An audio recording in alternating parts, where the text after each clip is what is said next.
Imagine being poor. That's how we start the stream. Don't need to imagine it, bro. Don't even need to imagine it. Ben poor. Was that caught in the stream? Yeah, I started up. Imagine being poor. What a way to start this. We're having a discussion. We're not talking about D&D today. We're talking about how imagine being poor. We might devolve into other things, but I just started with that. I just want to play Final Fantasy in peace. I want to be reminded of my state. We come here to forget that we're poor. I mean, come on. I am happy that is the first line that is caught in me joining. Imagine being poor. Imagine being poor. It's gonna be great on the YouTube. Yeah. Very much. Oh my god. Y'all gonna drive me insane just a little? Oh Insane wait. in the membrane. Been there. What do you mean you don't agree with me? See? Let's see here. All right. Who's ready to die today? Did I hear a random bot? Die when you know the reason why. Yeah, sure. Why not? To the Federation, we will give our lives. You go right ahead. Who? What? Starship Troopers. Oh, I thought you were doing Warhammer. No, Starship Is there a Troopers. difference? Good day to die. Yeah, big difference. Warhammer is much more brutal. One, you volunteer. The other one, you get volunteered. Perfect. Mm-hmm. All right. One, you have the option to retreat. The other one, firing squad. All right, let me turn that down a little bit. I was gonna say, is that your ambience? Like, that's It is now. weird. It is now. Okay. Deal with it. I just turned it on. We're in a spaceport, guys. Come on, you know. Well, what do I need to turn up to so I can hear that better? Your ears? Should be under your audio settings in Roll20. Master music volume is at max. Yeah, it's subtle, so It's not made to be super loud. you have in this part. headphones in, yeah. Yeah, I have a headset on, but sometimes it's a bitch with. Okay, yeah, because the ambience is kind of kept a little low, so it's not like we're trying to talk over it. Yeah, there's only So times you I'll should be able turn to hear it it up. now, yeah. Yeah, I hear it now. Okay. Yeah, this is light. I'm just doing this as kind of our intro part anyway, so don't worry.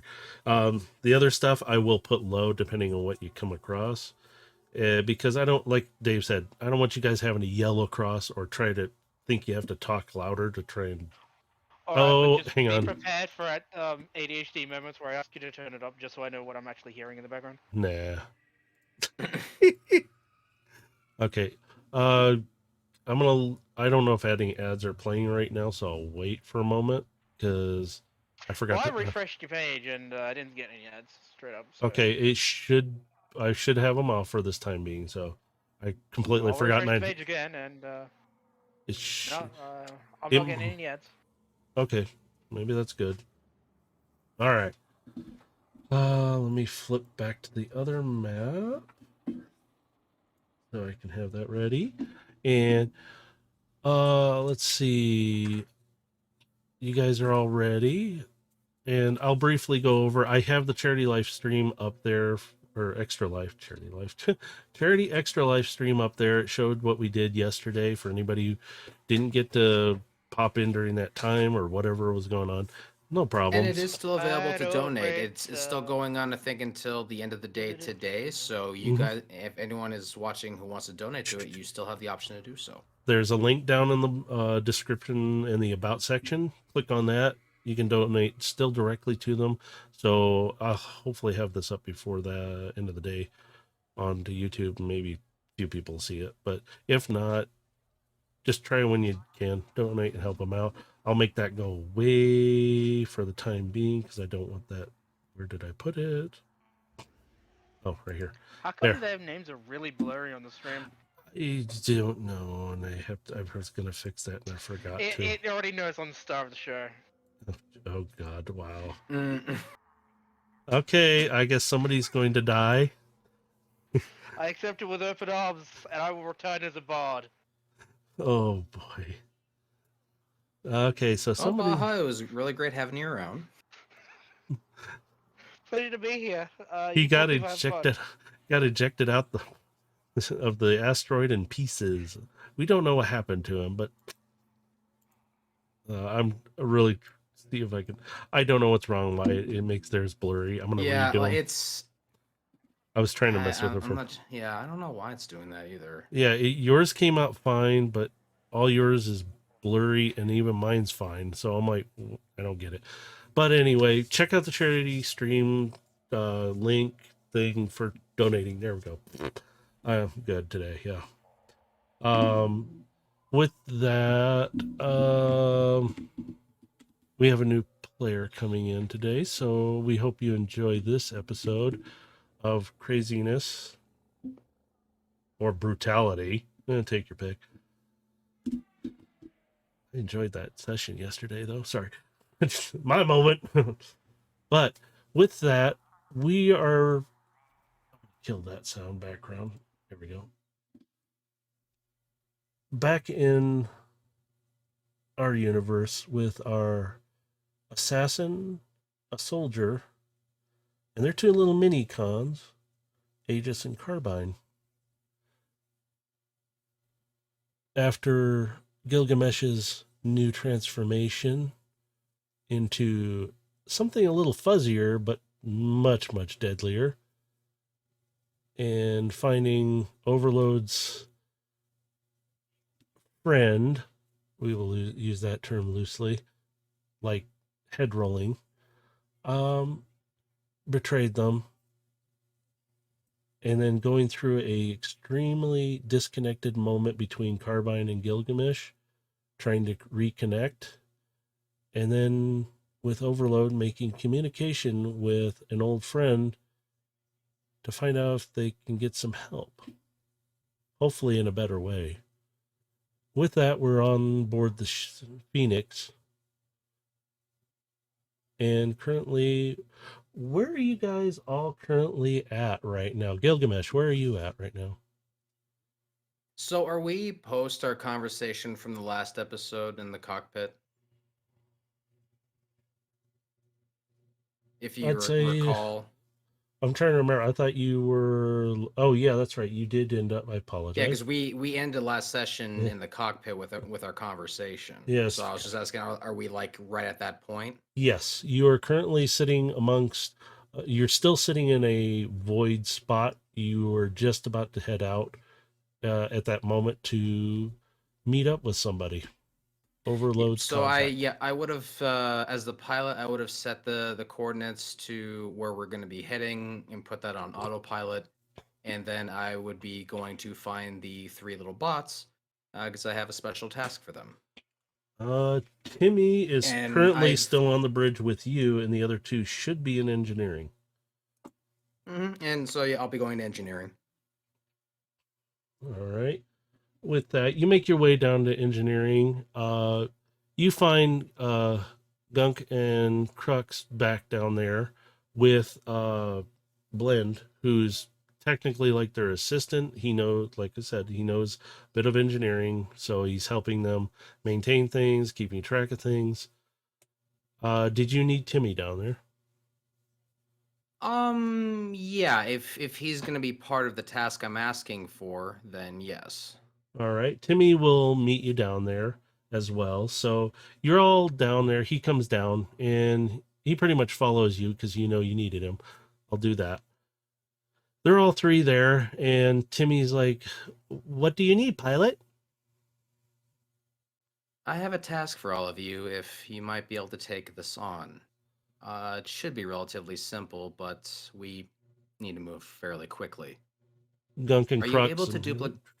and they come down and meet immediately. We have a task, all three in unison. I was wondering if you might be able to duplicate our ship's transponder. You see them all look at each other.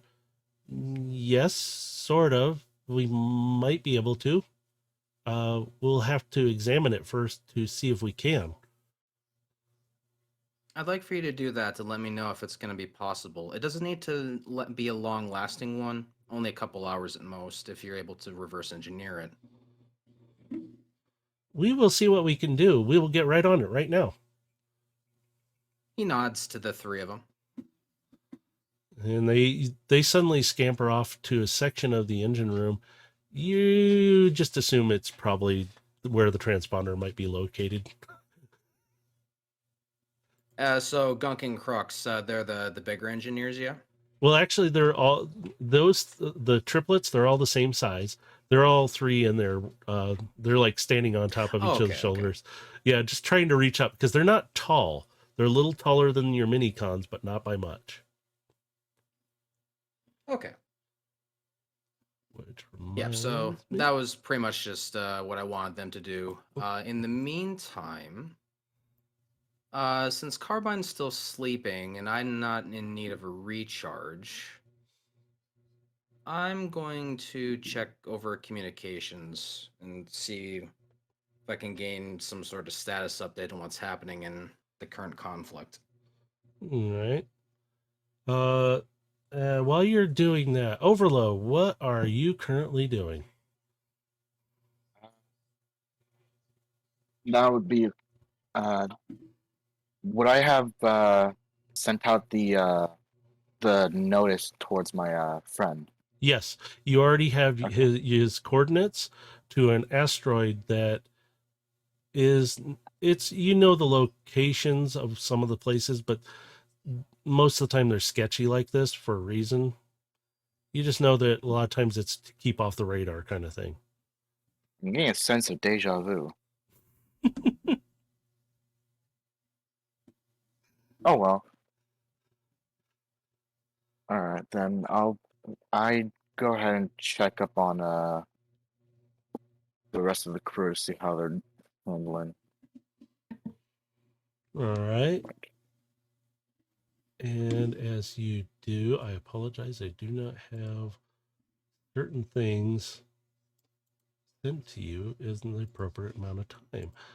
Oh, I am so bad at that. Overload, you received this message.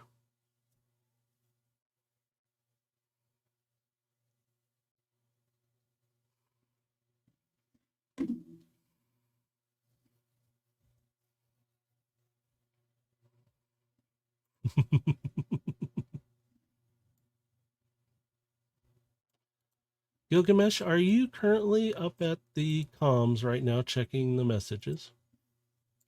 If that's the best place I would be able to gather the news, then yeah, I'd probably be up at my station in the cockpit. All right. Really, Overload's moving about the ship right now. You have pretty much control of the cockpit, and you're there alone, but you received this. Now, nobody else can see this in chat, so that's up to them whether they read it or not. And hopefully my spelling's okay.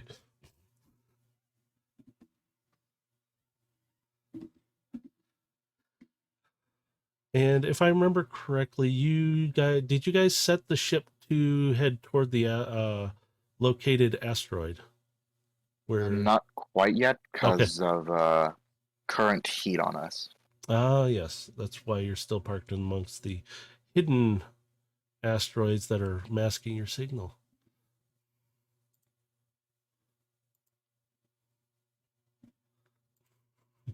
So with those messages,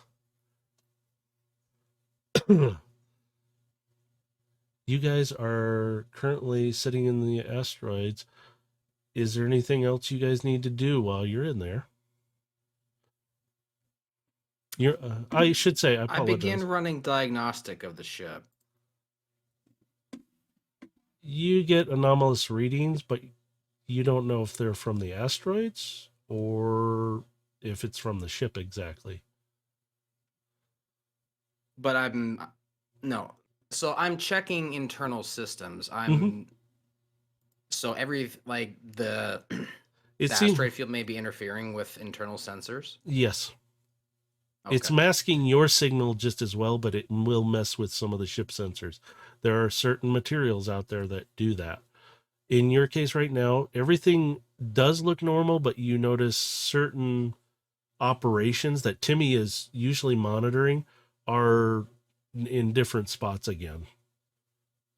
Some of the engines seem like they're a little lower in power, and certain electrical systems are higher now. And it's kind of you're noticing little changes here and there every once in a while. They're not severe enough to affect the ship, but some of the sensor readings are fluctuating, and that could be from the asteroids. You're not sure.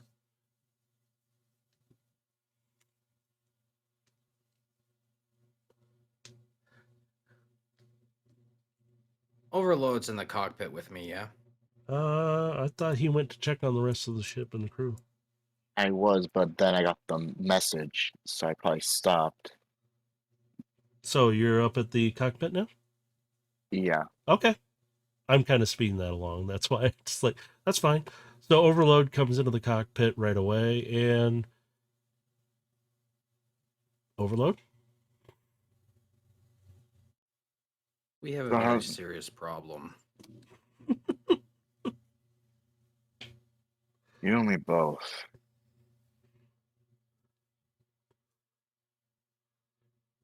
I'm walking back to engineering, and I'm going to go to the AI.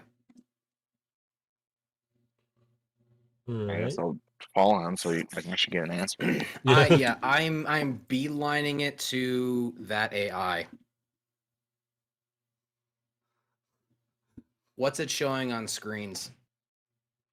It's showing similar readings. They're more accurate through that console that's on right nearby. Is it still working on the task I asked to do it? Asked of it previously. Remind me what that task was, So I had asked if it could bring up a record of its previous algorithms that were removed or deleted and reestablish them. It shows a line. Modification. Memory. Added. Line 346895283. User me.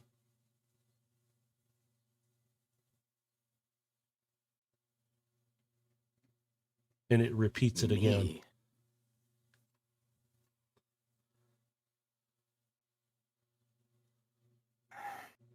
Modifications in progress.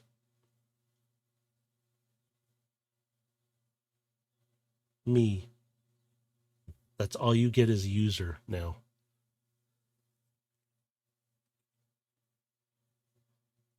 He's got his arms folded, just reviewing this information, and he's just kind of tapping his finger on his arm a bit.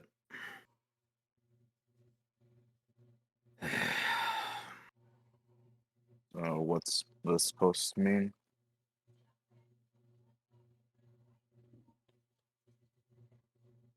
When we got back the AI, we both noticed it was malfunctioning, yeah?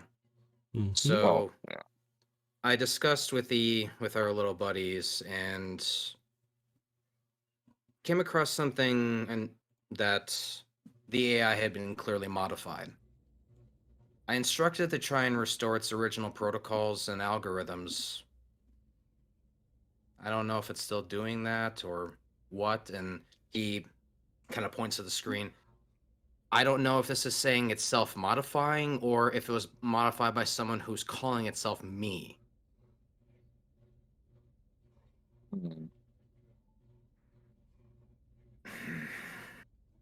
Part of me just wants to rip the damn thing out because I'm pretty suspicious of it in the first place. It's modified. It's doing things. It's not being responsive.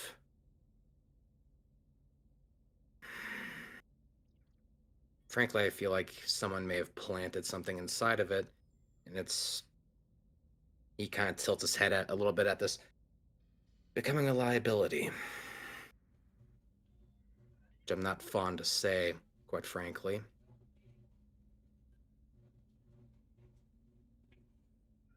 He turns to you, Overload.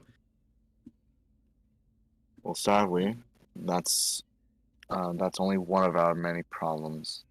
As I'll show him the message I just received. I can send it over to him. Yeah. Go ahead and send it over to me so I can read. All right. I have that copied and pasted everywhere. And what I will do is I will send it straight to you. Ba-doop.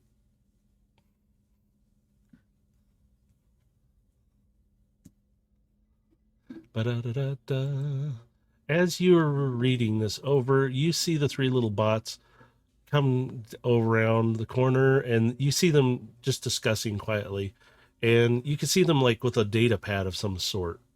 And it's a scan of the network for the navigation. So they're reading it over. Like it's a circuit, pretty much, real easy for them to do. And they're like, and you can hear them quietly. Do you think we could do this in through the printer? You know, it's like we all have the same mind. Come on, stop, shut up. And you kind of hear them arguing a little bit, but they're working, and they just walk out. They don't even acknowledge you're all there. They just have a test, and they walk in unison right out the door, like in a line.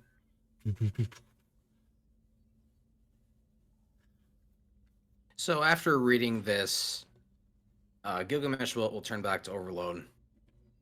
So let's give him information then. We have the pieces that he's looking for. We can seek to close this matter entirely if you really want to. That could be the case, but considering what this could lead to, could be I admit I am one-handed. curious to see where it leads to, but at the same time, we are running the risk of upsetting our employers. And this message just sort of confirms that. So what's Perhaps meeting them first and maybe understanding a bit more about what these are might lead to better understanding. Going out there into the void, into the great unknown, while fascinating as it may be, holds many dangers that we really don't know about.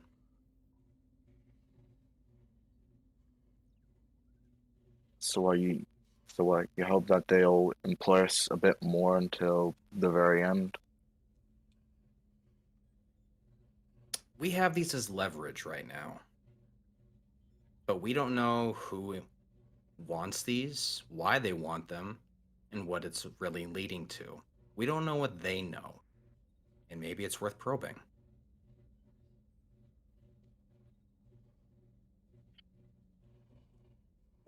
They don't have to know we have all of them yet. We can buy more time. But in a show of good faith, I say we try and push for a meeting.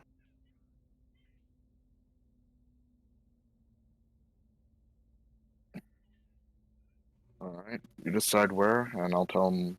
I'll tell them the place. Well, before that, we should pick up your friend as additional backup. Again, we're running into an unknown. We don't know who wants these, why they want them. We may need more than just us. And probably better that we keep our friend a bit of a secret for the time being. Again, do you really trust this person considering the last friend you had?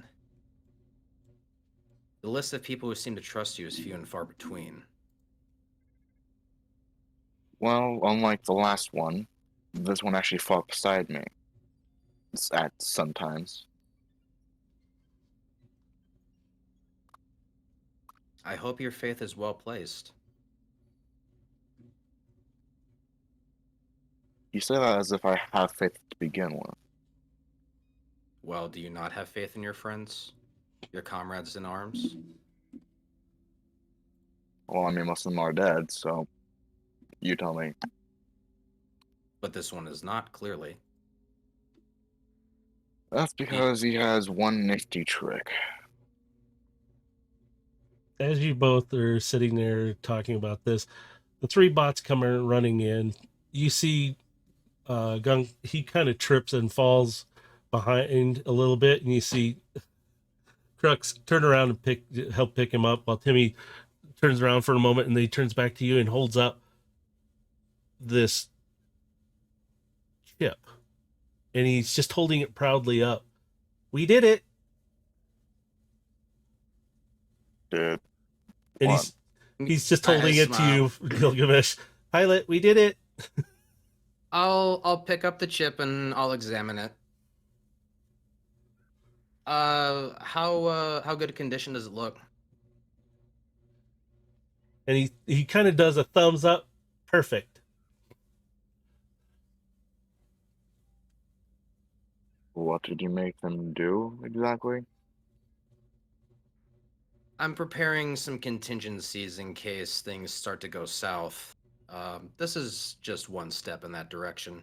I hand the chip back over to the little ones. I'd like for you to manufacture at least 12 of these, if possible. We're on it, and they just turn around and run out the door. You kind of see. Nods and, you kind of and see him. just turns back. You see him skipping a little bit too. Oh, I'm glad I could give him a job that makes him happy.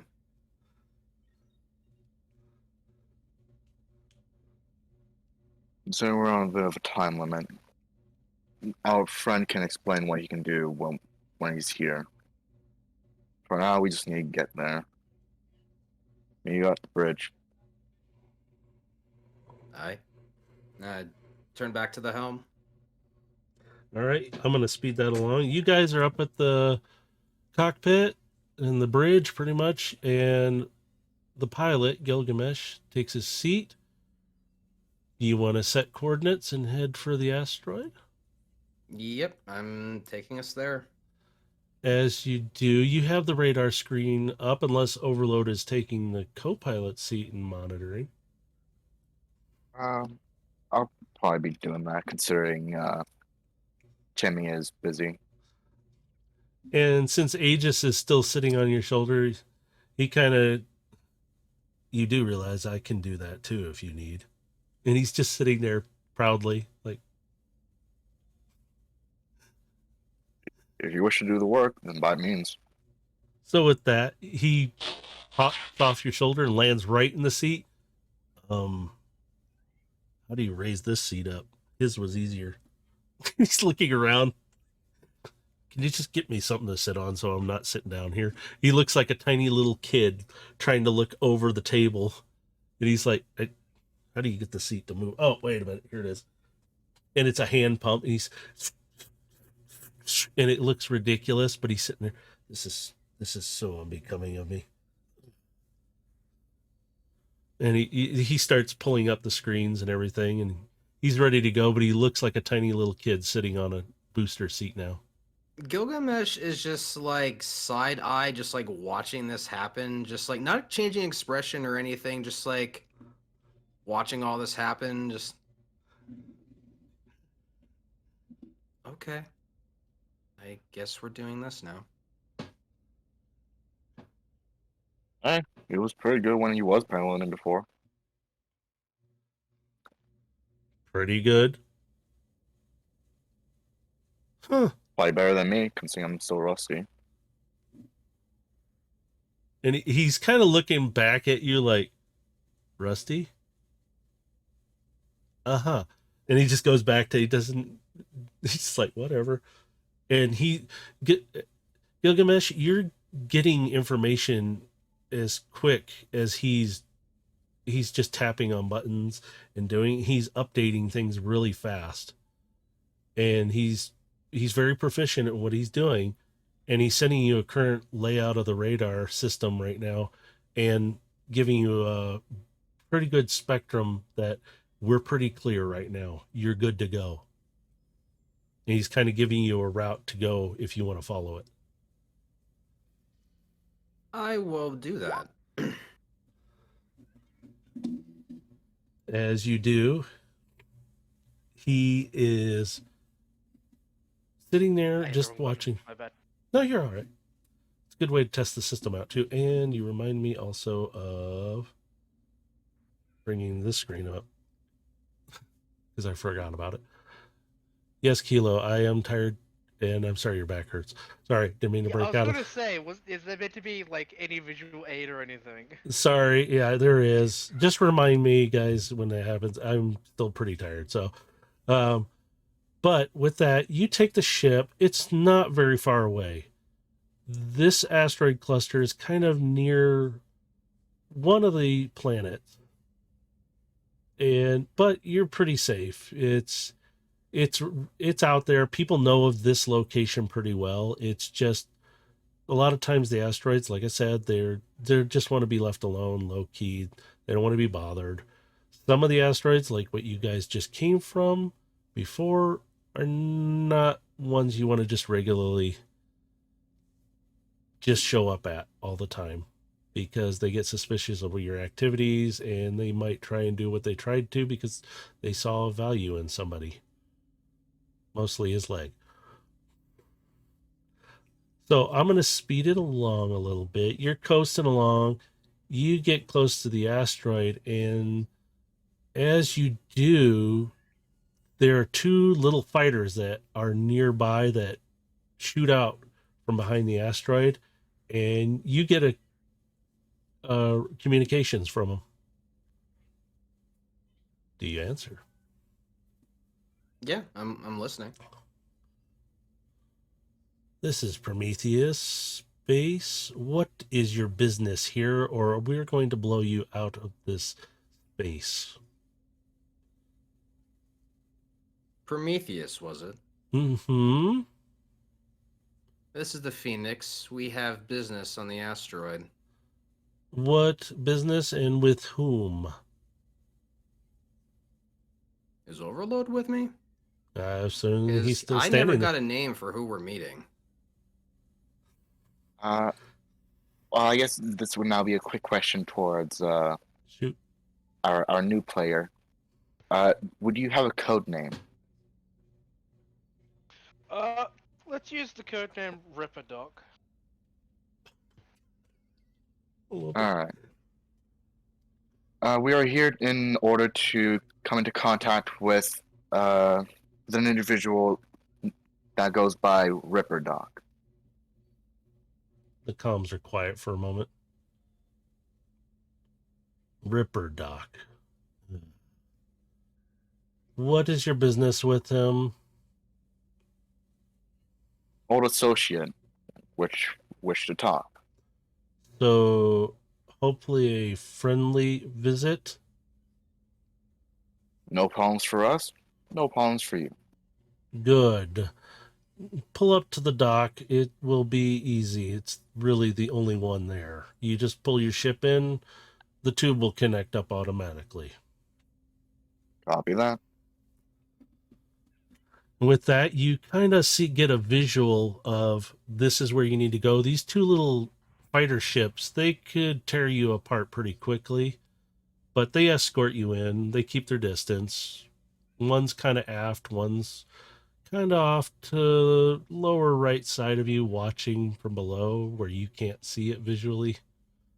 I just continue to fly in formation with the escort, causing no issue. All right. The ship pulls up beautifully because Gilgamesh is piloting. You see Aegis kind of look over at you and kind of like, and he's shaking his head like, nice job. Sweet. Like smooth flying. He's kind of doing like smooth. He's giving you kind of hand signals because every time he talks to you, all you hear is beeps and boops and stuff. So with that, we are going to flip over to a new map, and you guys will see, and hopefully you will see a little bit of an intro. Just gotta, Darkness is gone. just gotta find it. There we go. Oh, I really gotta zoom in. You guys are over to the far left, and There we go. is the map all entirely dark for you? Yep. Okay, give me Except just... for the little hallway that we're standing in, apparently. I forgot to do one setting, and it should be... Is this dynamic lighting? There is It dynamic lighting, is. but Okay. there is no night vision. You guys don't... I will tell you, you won't need it right now, so don't worry. I'm not sending you into dark places. Well, there is kind of some dark places, but I'm not worried. So, as you guys lock into the tube and it latches on, your cargo bay door doesn't open because you have that door that's in it. So you can see through it. There's a guard kind of standing down at the end. And it's only one guard standing there. And he's got a tablet and he's just tapping away. Is the guard's emblem visible? Yes, What is he? Decepticon. Okay.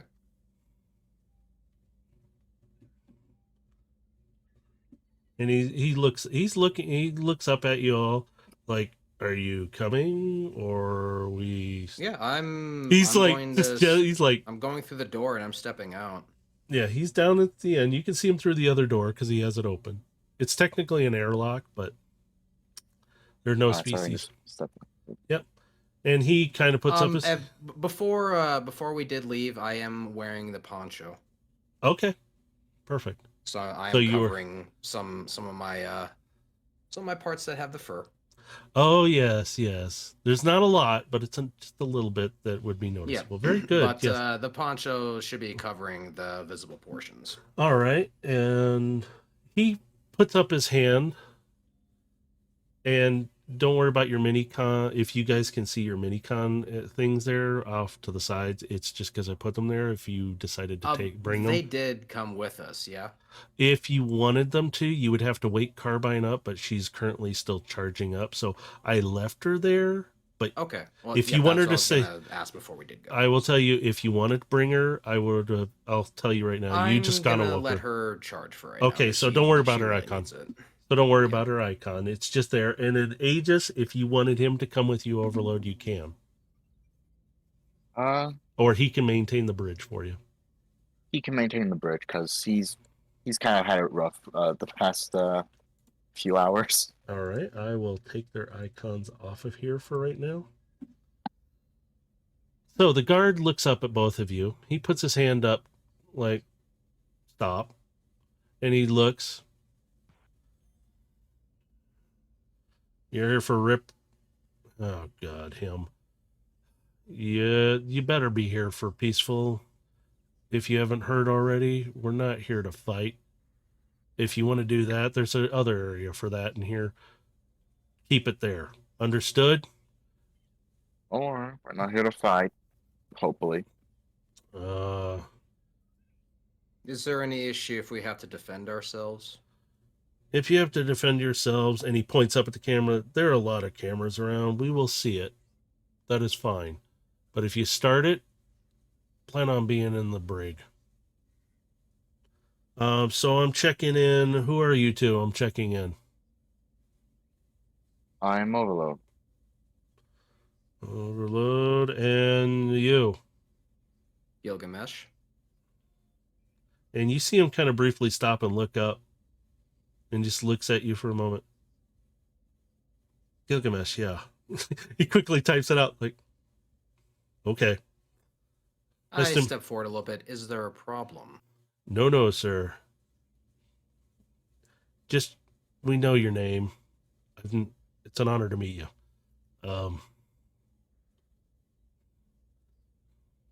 Kind of look up to you, sir. And you see him kind of get a little bashful and nervous.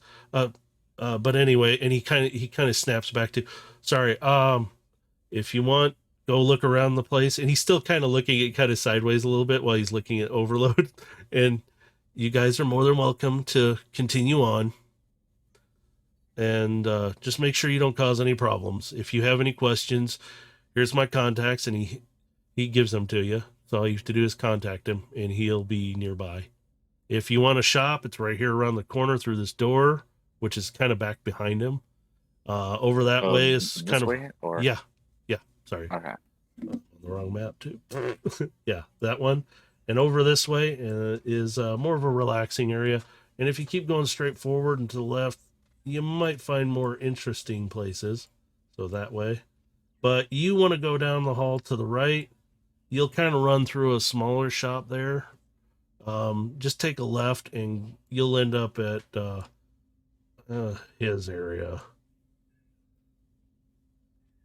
Much appreciate the guidance. Be peaceful here, please. We don't want to have any issues. We'll definitely try. He steps out of the way and kind of gestures like, welcome aboard. It's a much cleaner environment. It's not as the last place you came from, where it was kind of looks like a junk heap put together. This place is kind of more constructed, carved from the actual asteroid itself.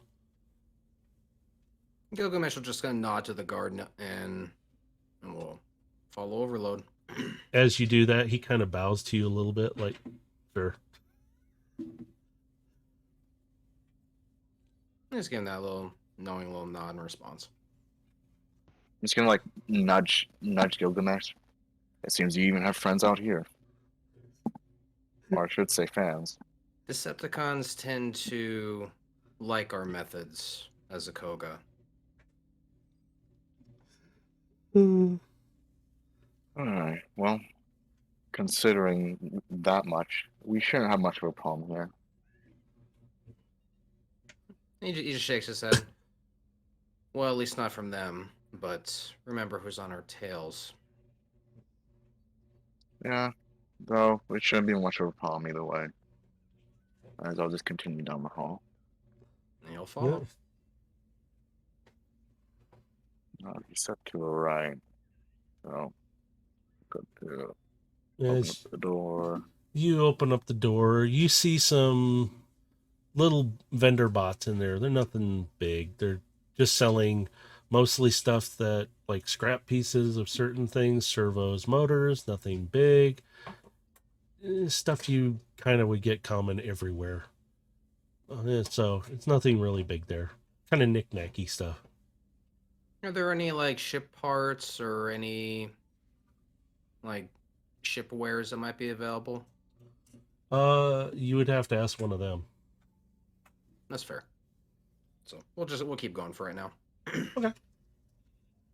And he said that it was to the left.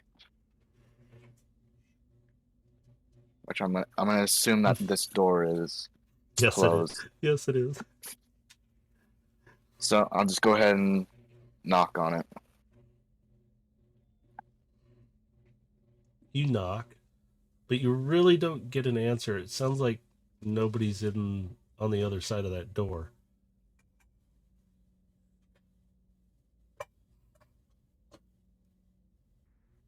I guess I'll just. I guess I'll see if like there's a camera. You can. There's the guard said there's cameras. There's at least 2 in this area. One over here when you came in, and then one over here.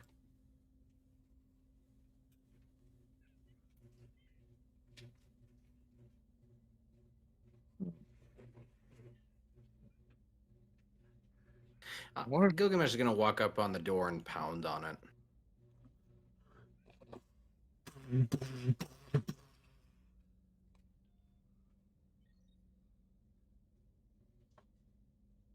You really- hear that?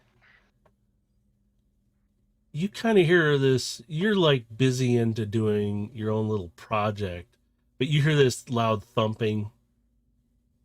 Do you want to respond to it? I will proceed to investigate, yes.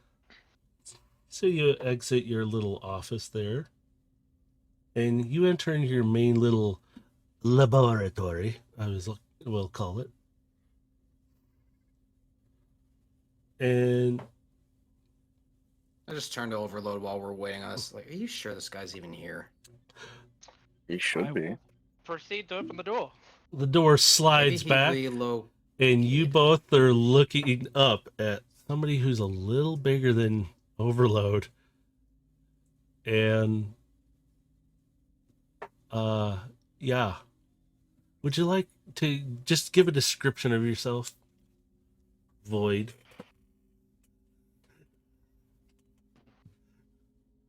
Okay. Uh, around 35 feet tall.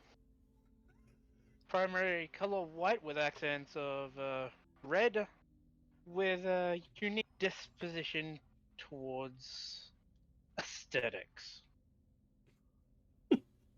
To what? Sorry. Aesthetics. To aesthetics. To aesthetics. Okay. Sup, Ripper? Or I should say, Void, if you still go by that. I'm going to step back and just simply say, come in, close the door. Come on, man. Just following behind him. So as you enter and close the door behind. as you both enter and close the door behind Void Striker, you notice a console area and a double-sided screen, which you can. It's pretty much a hollow screen. You see not two doors, but three doors to this room, but it seems like it's his lab. At least with extent to certain diagrams being all over the place. Busy as always, I see. Of course. So, what trouble did you get into this time? Not particularly trouble. We were hired for something, but it seems to be. It's starting to turn into one, it seems. And I would ask to somewhat keep this on the down low, as this is more of a private thing. As you say that, something scampers in and jumps up on a chair or stool nearby.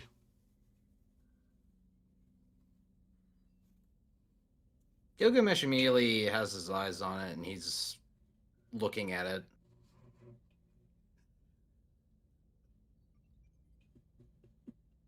Interesting pets you have here as well. I don't see that token, by the way. Oh shoot! You know, Yeah, I don't see his token either. why is it not showing up? It should have. I just assumed it was like right here. Oh, So here. that's It's why. actually on the other side, right? Oh, right okay, there. fair enough. I will get rid of this. I do not know why it's not showing up. So I will move it. It's great for this side because everybody will see it, but nah, I'll just have. I'm gonna say he's right there. Okay. I'll have to fix that later. Why it's not working.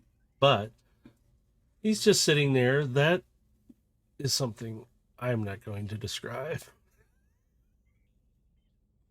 You can just put up the image if you really want to. I can. It's just I'm tired.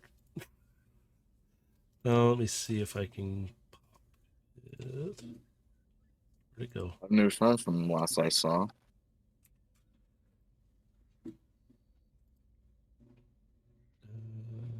So, what was that? Got a new friend from last I saw. Of course. One cannot simply stand still. Oops. There it is. Oh God.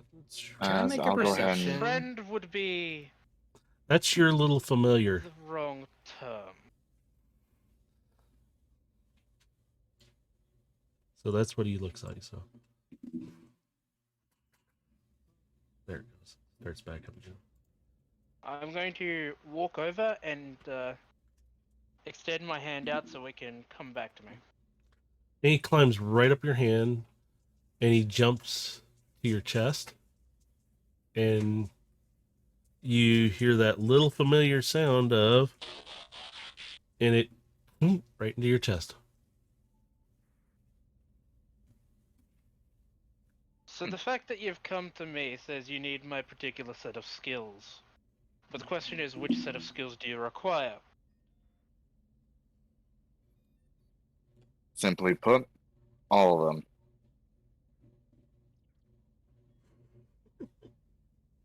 You're Can I not make a perception check to Oh, yeah. just observe Could I gather kind of what he is just based on the visual? Which one is a little familiar? No. Or him? Yeah, Ripper Was- Doc or whatever I guess we're calling him. You can just call him Void Striker because we know who he is at this point. Okay. Um, Well, I just called But yeah, him Void. Void. I'm Actually, just perceiving go him Void. because I want to see if he knows like what his class is and recognizes it. Okay, yeah, go for it. Give me a perception check. 17. You look him up and down. You see many marks on him, but he is pristine, clean. You see his hands look proficient in what he does. He does look like he's very capable of and just about anything you guys need. Gilgamesh kind of folds his arm up and just, are you an artificer? I've been called that before. Well, he kind of turns to Overload. As I'm saying that, I would like to rapidly change my right arm into the 4 different sets of tools that I currently have. Holy cow. So as you do that, You have some friends in higher places than even you seem to have thought. Well, again, I did say he was loosely connected.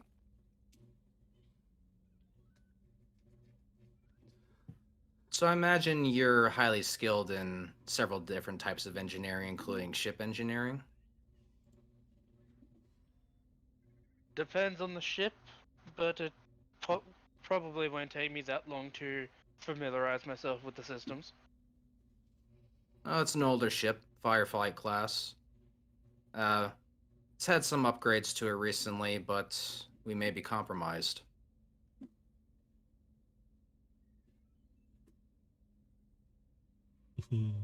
How compromised do you believe your ship is?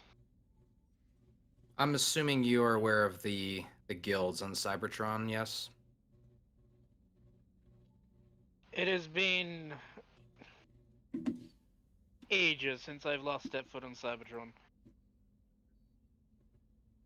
Well, the long story short is Cybertron's been broken into several different factions, which are controlled by numerous guilds. These guilds are currently, we'll say, in the process of hostile...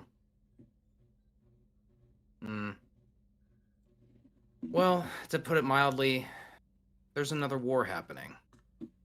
To which extent, I don't know.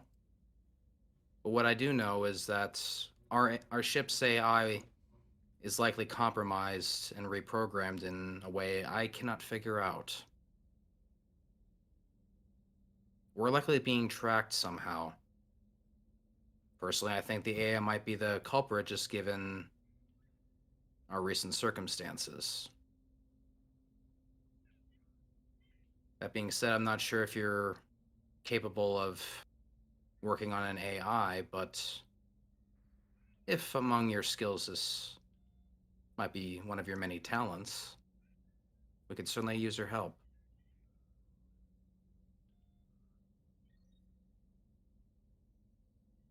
Something I can certainly give a try to do. But I'm assuming that's not all you came here for. That's what I'm showing him as I kind of tilt my head towards Gilgamesh. He just gestures, just with his hand, just go ahead. As I'll reveal the compass.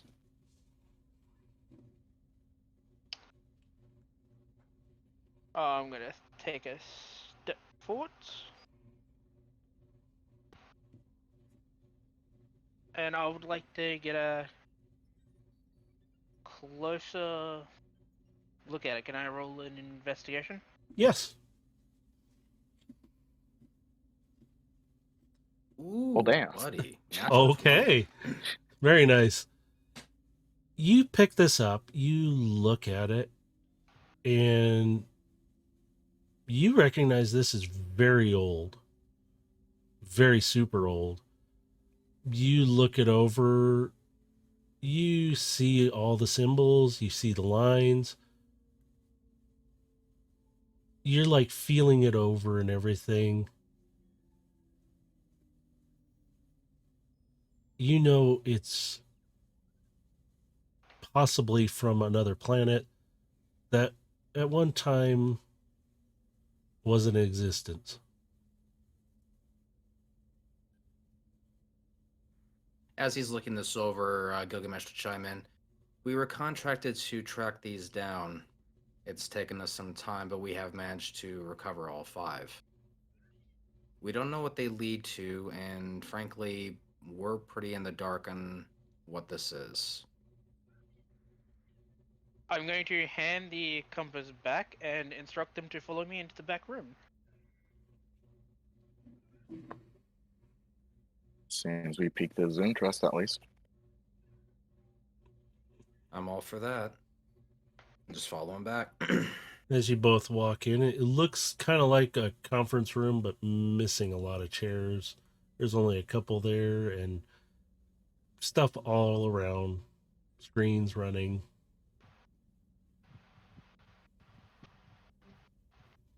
Do you have any idea on how impossibly ancient that is? Oh, believe me, we know. And we also know that it can most definitely lead to something very devastating in the long run. I would like to eject Scamper with the mission to download and wipe all my hard drives. All right.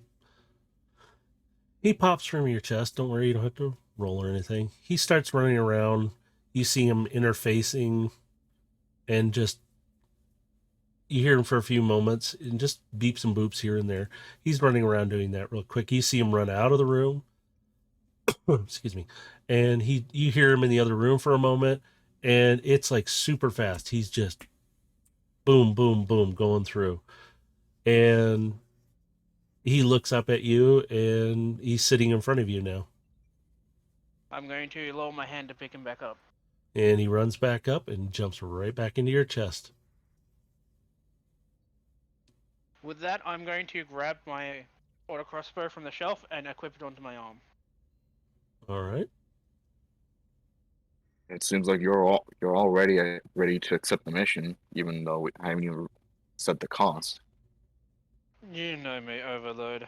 I'm already ready to move at a moment's notice. Well, just Well, know that from here on out, it's going to be a lot more dangerous. Though the reward When could isn't be it dangerous beneficial. with you? Well, I mean, yeah. When I Though heard you were on your way, I half expected several craft trying to siege this facility within 5 minutes. Oh, believe me, we had to hide for a bit. Why am I not surprised? Gilgamesh will kind of step forward a little bit to the table. This hasn't answered the question. What is this? What does it lead to? I only have theories and hypotheses at the moment. Nothing too concrete to directly openly say, but if my theory is correct, you're going to need me way more than anybody else here needs me.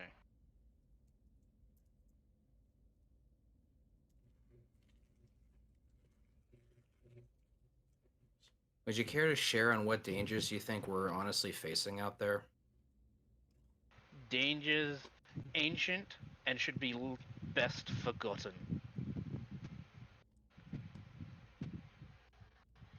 I'm just gonna look at my katana. I'm gonna need a better sword. That I could help you with.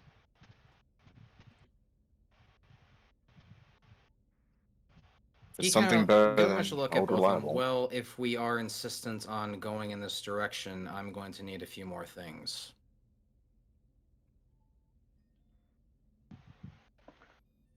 He'll turn to Void Striker. Do you have any spatial probes available, or at least a shop nearby that might sell them? special probes. With the right materials, I could possibly create some. They're As being for used places outside of their nearby, regular purpose. then that is still within my bounds. Modification. If you're able to construct them, we do have the materials available on our ship to help you do so. Yes. But as for shops selling them nearby, I tend not to interact with those on the station, and they tend to leave me alone. They seem to have a theory that I will rip them apart. I suppose the nickname really did not help. Well, yeah, Ripper Doc doesn't exactly sound the most pleasant. Yes. And before we leave, I should probably change into something more comfortable, because this is not what I looked like when I came on board.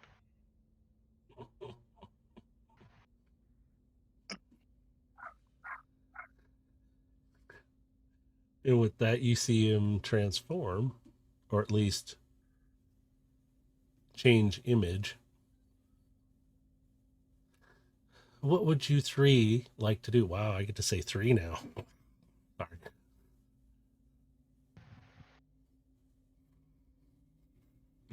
I mean, if nothing else, we're probably gonna go back to the ship.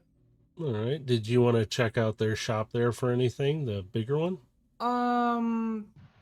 Out of curiosity, I will, and if Overload wants to come with, he can, but I'm guessing Void Striker probably doesn't want to because he doesn't like the local folk. No, I'm fine with going. Okay, yeah, because I he's still fine want to with it. go. They aren't. Yeah, I still want to go check this out because he might not have the clout with them, but I might have a little pull with these guys. Could So I now get a token of my disguise matrix? Just use the one you have. I don't have anything fully set up for it, so. Oops. Oh, come on. Okay. Well, I'll try and get one later then. Yeah, I'll pop it in there after.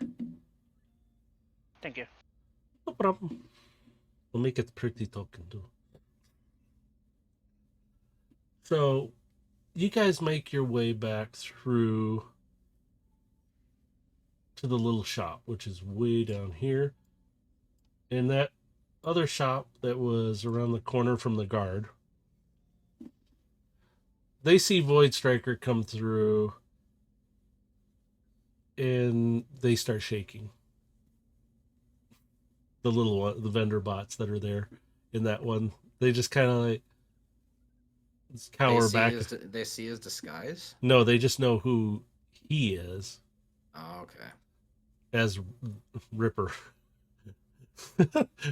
So they're just kind of like, And just you do not hold high favor for these guys. You seem to have a very foul reputation among people around you. Well, to be fair, what I had to do to get that laboratory was not exactly clean. Better not to ask. Let's go. all right.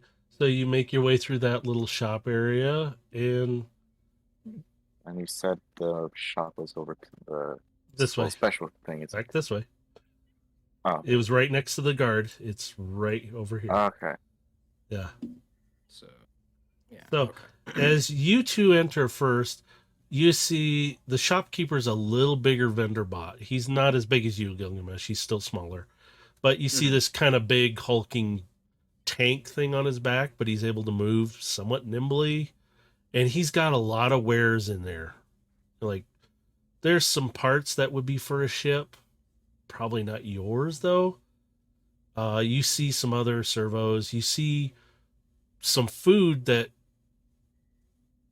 could possibly be ate by a Cybertronian and maybe give you energy, but it's questionable looking. Are there nanonas? Yes, there are. And they're fresh. Yeah. God damn it. And you see the vendor bot turns around. Oh, I see we have some customers. And then he sees you, Ripper. Oh, is he with you? Doesn't matter. Well, it depends on the Shanix and whether he wants a part or not. And I'm not talking about the ones on the shelves. And he's kind of sneering, like, Yeah. I'm just gonna look directly at it with a dead face and go, your parts are way too inadequate. That's what you think. But anyway, Your you business is with me anyway. You do not need to worry about him. good. What is it you would need or would like? Would you like a shiny new paint job? But yours is pretty good, I must say.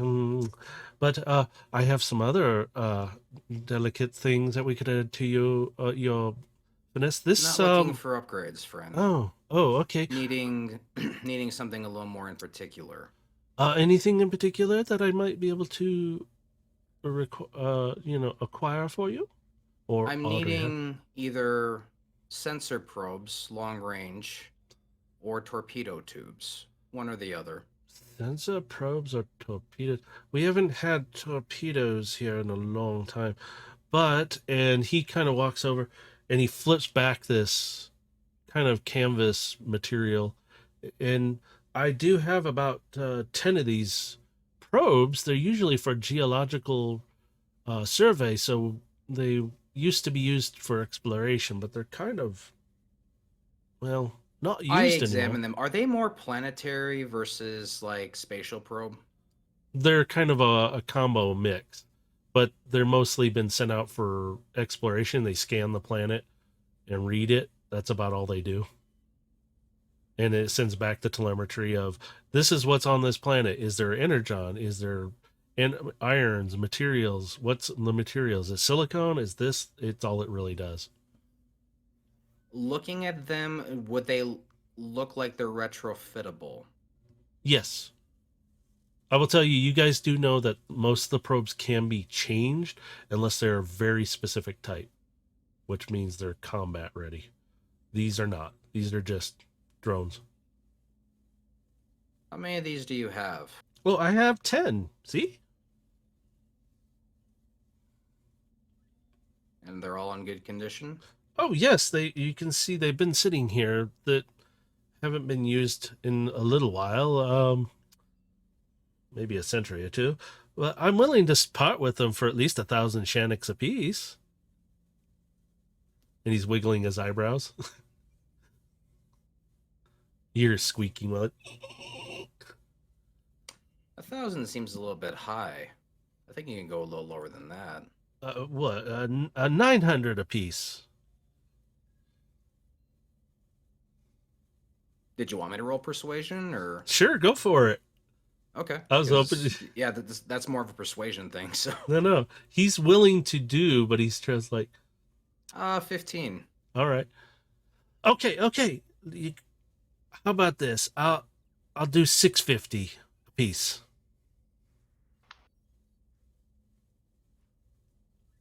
That sounds fair. I gotta do some math here. 1 second, because I don't know how many I'm going to buy. Yes. Are you procuring? I'm saying that above. Yeah, I know. I'm not saying that in character. No, he's asking you. It's like, do you want all 10 of them at that price? I'm more than willing.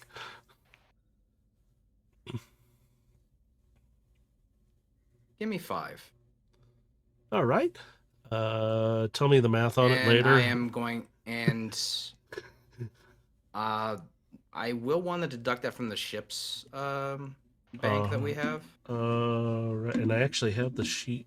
Oops, I moved it for a moment. I have the sheet here. I will. What was the amount you came up with, Dave? For so it was going to be 5. So at 650 times 5, that is 3250. Okay, I'll take care of that math for them after. And that way. Oh, excellent. And you see him. I will have these brought to your ship immediately. And he kind of gestures to this kind of, you thought it was part of the shop, but it's a kind of a rusty looking, it looks like it's hapless bot that barely, and you hear it speaking and it sounds like a fax machine going off. And it's like, and he's like, stop. I don't need you to talk.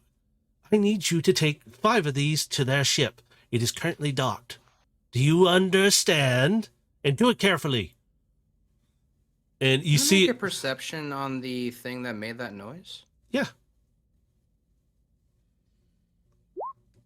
20.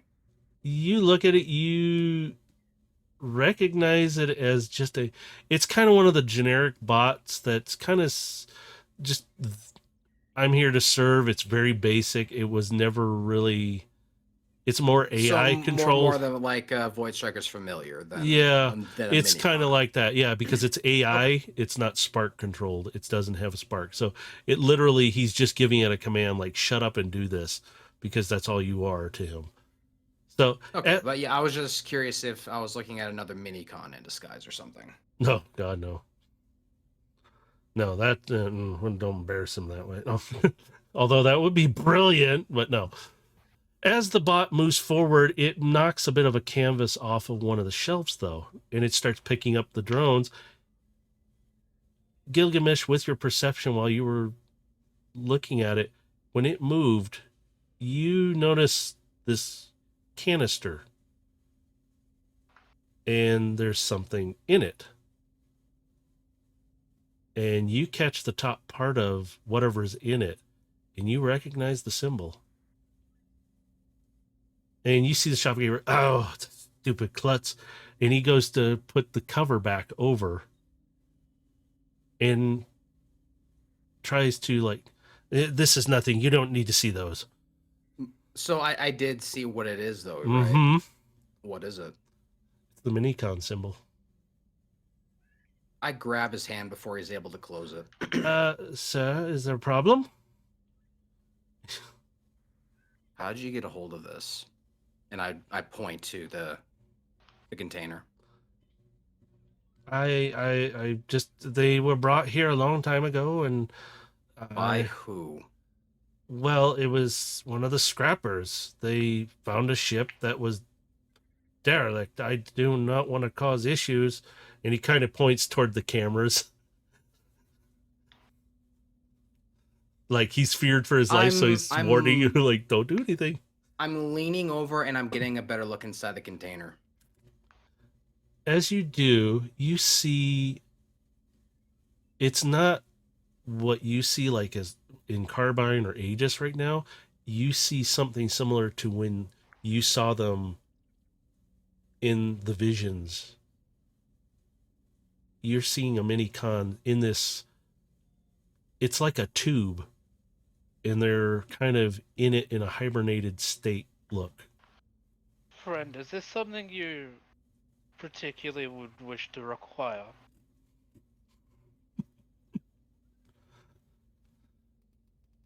These are not cheap, I will tell you.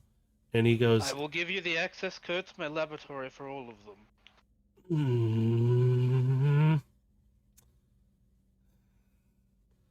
And he flips, you can't afford the 20 of them with that lab.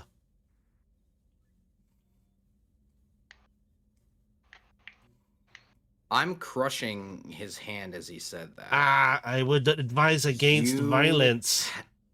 And he points to the camera. I lean in closer.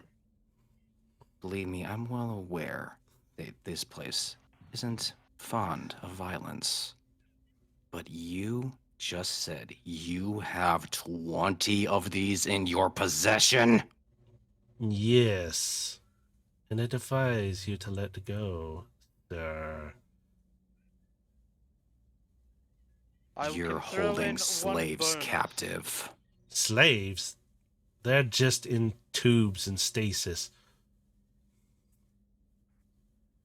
Friend, back off for a moment. This station is He more just firepower than he it lets he just drops the hand and steps away. You see him shaking it. I see you have something. I have something you want. Gilgamesh, could you... Actually, all three of you, could you roll me a perception check? Absolutely. Yeah. There we go. 7. God, we're both sevens? I No! got that one. I said... Okay, I would like to use one of my features. No, you don't have to. I said all three of you. That gives you advantage. Oh, so natural 20. Hell Yes. I was gonna say if you all Well, I three didn't roll- realize we're all helping each other in the perception check. well, Like, because that's not. you're all standing there next to each other pretty much, and it's like you're bumping each other's Well, then elbows. we Do all you got looking some at pretty this? high rolls. Yeah, you're all Well, kind of bumping fuck, each other like, Can I do something just for the hell of it, by the way? yeah. Uh, I wanted to kind of hold that as a moment for you. not that one. I sorry, told The other one. find it. It's the other one, not that one. Everybody ignore that. Here, I'll cover it. No, you don't get to see. I got a Right cover here, button. This one here. I'm putting it in there. There you go. Okay, there we go. Now you get to see that I one. would like to add 5 to Gilgamesh's 19. So So that way nobody's got below 24. You are all three looking at this, but you kind of all realize, yeah, there's 20 of them, but about what looks like about 7 of them are not in the greatest shape. They don't look like they're alive. so 7 are. They seem like they're dead. Yes. So I mean, 13 are still either alive or at least in good Yeah. shape.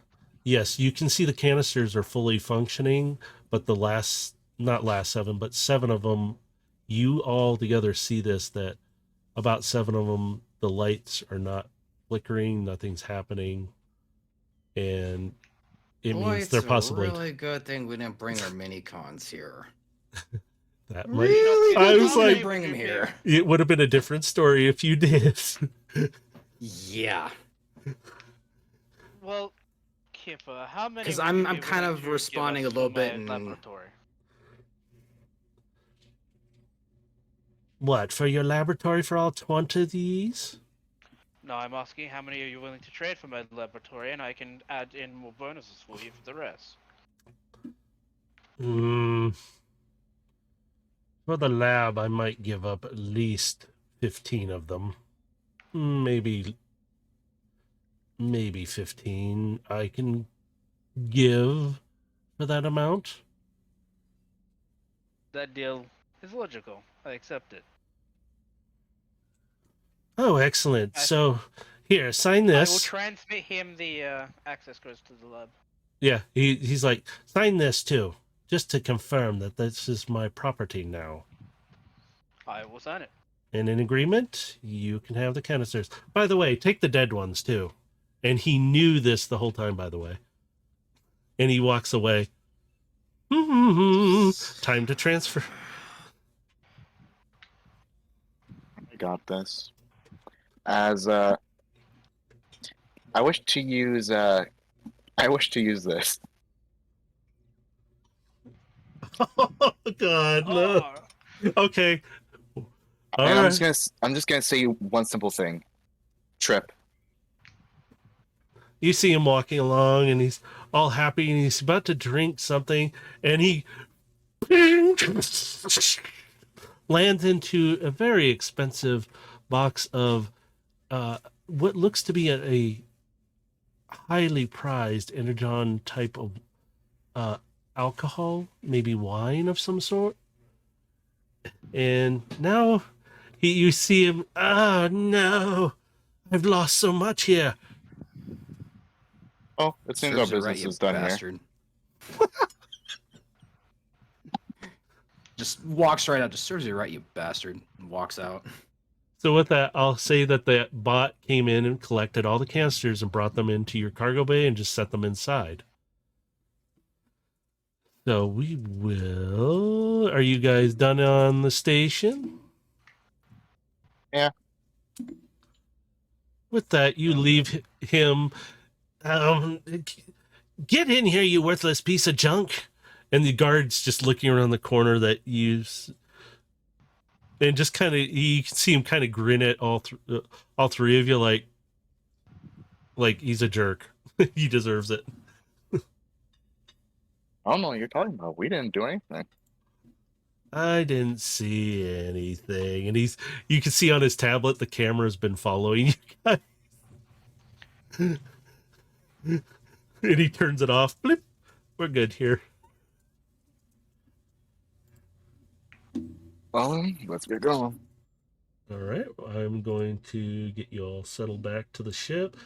I will get. Oops. I need to get somebody his icon too on the ship too. And which we would all be within the cargo bay. So let me. Oh, did it drop an icon for you? Oh, it did. Okay. Yeah, oh, there it is. I was like, gonna say, I don't see it, and then, oh, there it is, on the bridge. You guys shouldn't need dynamic lighting on here, I hope. There we go. I think I turned it off anyway, didn't I? Whatever. So, as you are all standing there, you have your 5 probes. I can't say anything. Oh, shoot. Blah, blah, blah. Sorry. That means dynamic lighting probably is on then. Okay. I gotta turn that off. Yeah, it is. Okay. We're just gonna jack you up. There we go. Any better? Sure, I can see now. Okay, sorry. Thank you for telling me. I'm gonna make your icon just a tiny bit smaller. Oh. Okay, I'm making it bigger now. There we go. Steel comes around the corner, and he goes, yeah, that strange bot brought these. I'm assuming you guys bought them. Do you need me to put them away? And he kind of stops when he sees the mini cons, or put those in a better I'm actually place. gonna have you guys get to work on them as soon as possible. I will take care of them immediately because I think others, and Check he kind with of the little ones. They have the plan in mind. Yes, sir. I'll get the probes over here, and I'll call them. Do you want me to take care of the other canisters and put them in the med bay or out of sight? He's kind of gesturing like, should we make them kind of, because he knows what they are too, and he's like, we don't want these out here. No, we don't. And he's going to approach Void Walker at this point, or Void Striker, excuse me. He's Void Walker now. While I am appreciative of your assistance in helping them, what is your intention with them?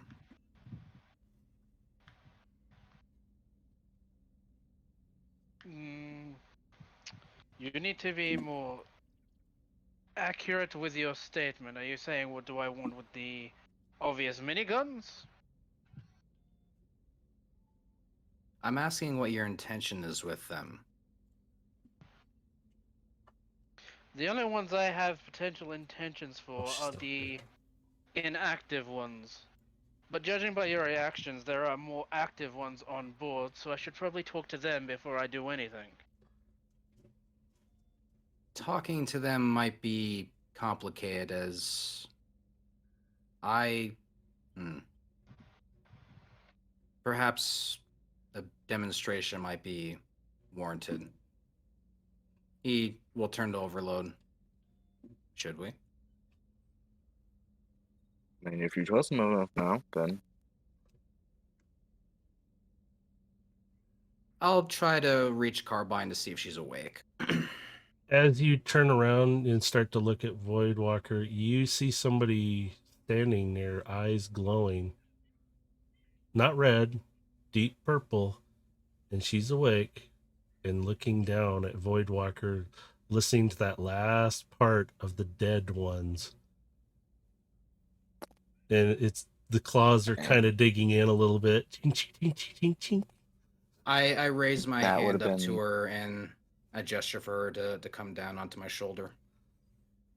You see her jump over carefully, but she's watching and carefully, very guarded, walks around, jumps down to your arm and lands gingerly without hurting you at all, and comes around and is still perched up.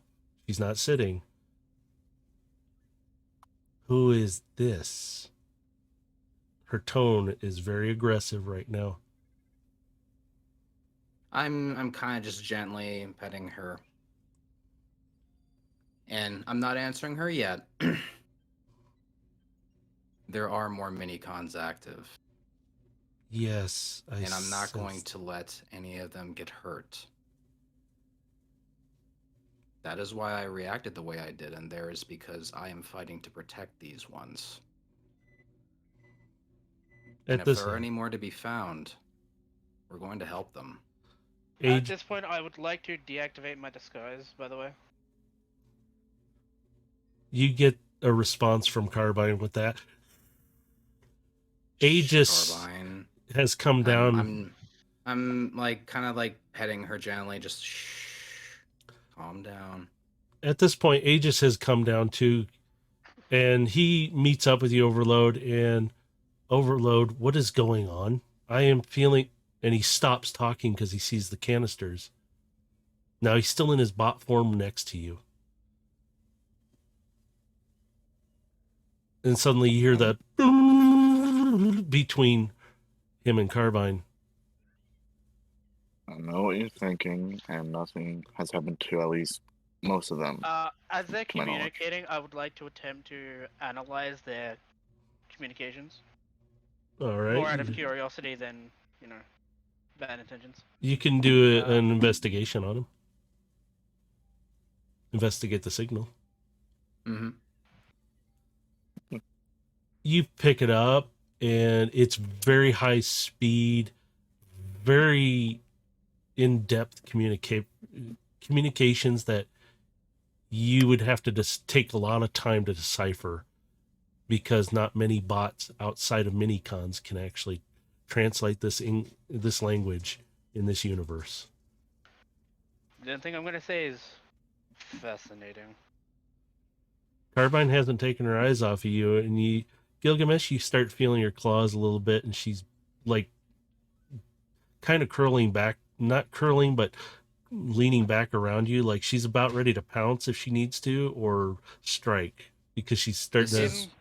I have I'm- an inquiry. Is there a data terminal I can upload all my research and gathered information to? There would be one upstairs, yeah. I'm going to eject Scamper. With that, sorry, Gilgamesh, she's going to dig into you a little bit because it freaks her out a little bit. And Carbine just and jumps back onto your shoulders a little further behind your head, and she's digging in a little bit. Like, what in the heck is that? And Relax. It's not gonna hurt you. yeah, I'd heard it more. Aegis, I know you would.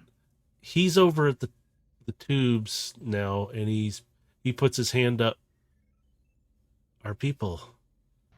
Carbine snaps her head around, and they're communicating at this point. She jumps down. She walks over, still in her cat form,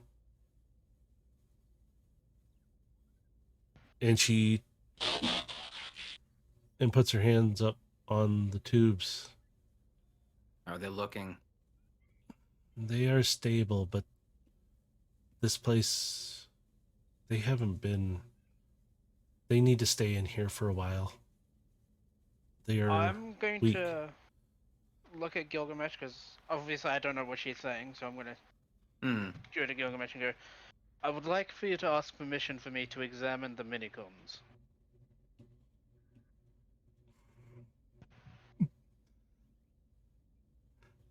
To what depths of your examination? As I'm going to transform my hands into some of my tools, medical reasons.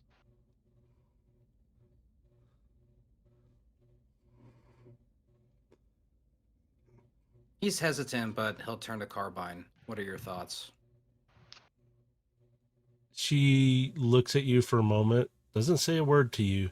She looks over at Aegis. The moment she looks at me to try and get her trust, I'm going to detach all weapons from my body. Aegis steps out from behind the tubes.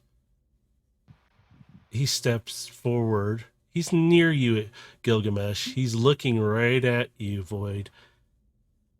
And suddenly you see, out of his armor and around from back, an Energon battle axe, illuminated and ready to burn through you.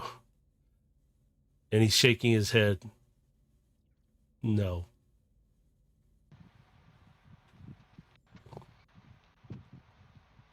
No, I mean I'm dropping all the weapons on me by ejecting. Yeah, I know, No, but no, he's reacting he's to you. basically saying he's not going to let you examine them. Yeah, he's like, don't touch them. That's what he's giving you the signal. Do not. Aegis is, you can't talk to any of you except for Overload, and right now he's not speaking to Overload. He's just motioning. No. If it makes the little ones feel better, I will do so with a gun pointed at my spark chamber.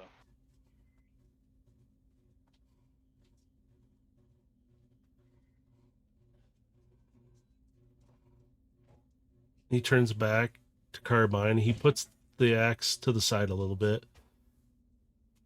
I turn to Carbine. I won't let him if you don't want it, but this is ultimately your guys' decision. What does he want to find out? Can we find that out? I'll just turn back to Void Striker. They want to know what you're looking for. I want to assess their condition and the easiest way to help them if they require it. I'll just turn back to Carbine, because I'm assuming she heard it. She's looking down. She has her head bowed right now, and she's just, you know, she's possibly crying, but you can't see it or hear it. Aegis I'll turns kind of go away. walk up to her and just kind of pick her up. Aegis, Carbine, listen.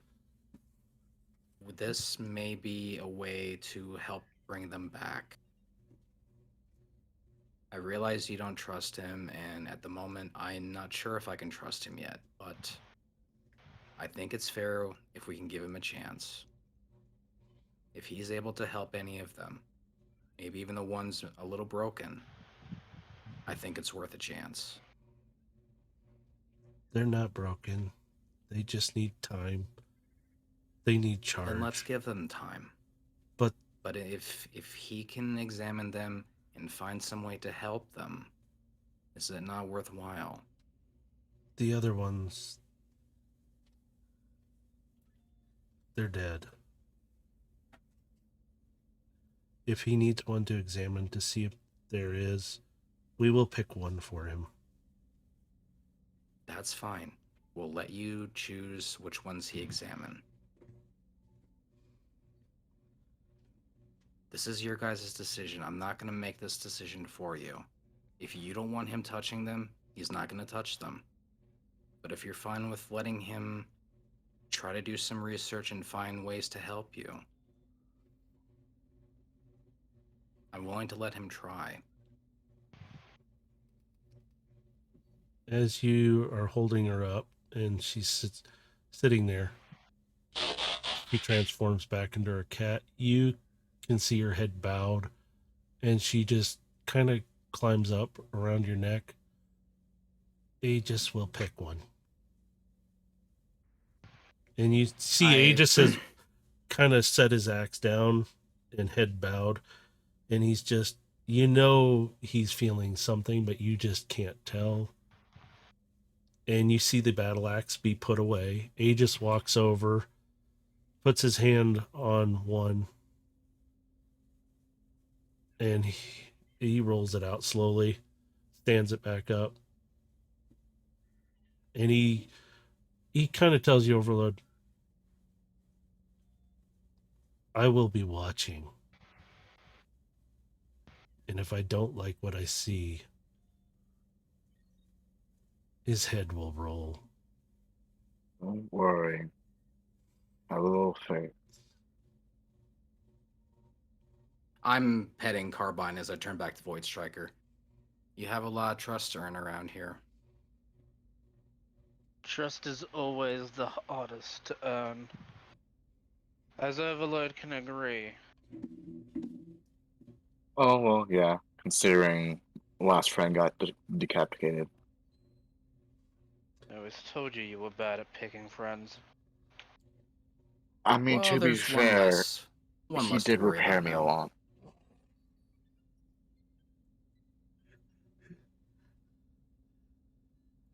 As you're all standing there, Felix comes out because Steel kind of went to the door and said, "Hey, you might want to come in here." Oh, hey, Felix. Hi guys. New friend, and Yep. he's kind of looking up because Felix is shorter than you guys. Um, and he stops when he sees the canisters. Wait, are those? And he gets the mini cons. Oh, and Get them someplace safe. yes, I will take care of them. And he looks at Aegis. I will make sure they're safe, and I will make sure they're charging up. Because he can read the readouts. He knows medical enough to go, oh, we have a problem. And Felix kind of gestures to Steel because Steel's a lot bigger. He can handle carrying a lot. So he comes over. They both kind of haul out with the live ones. And Steel comes back in a few moments later. And just kind of standing there doing his thing. Everything's put away now. The probes are sitting stored along the wall, and Steel is, you can tell he's working on something, and you can hear that he's signaled to the three little bots, hey, we have a project to do, I need your help, kind of thing. At this point, Carbine gets up and just kind of leaps up to the upper scaffolding and disappears up the stairs.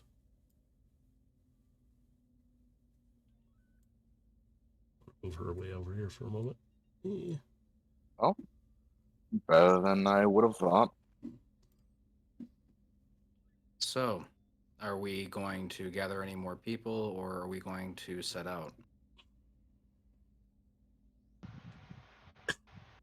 We should be fine with what we have right now. We'll just have to be a bit cautious.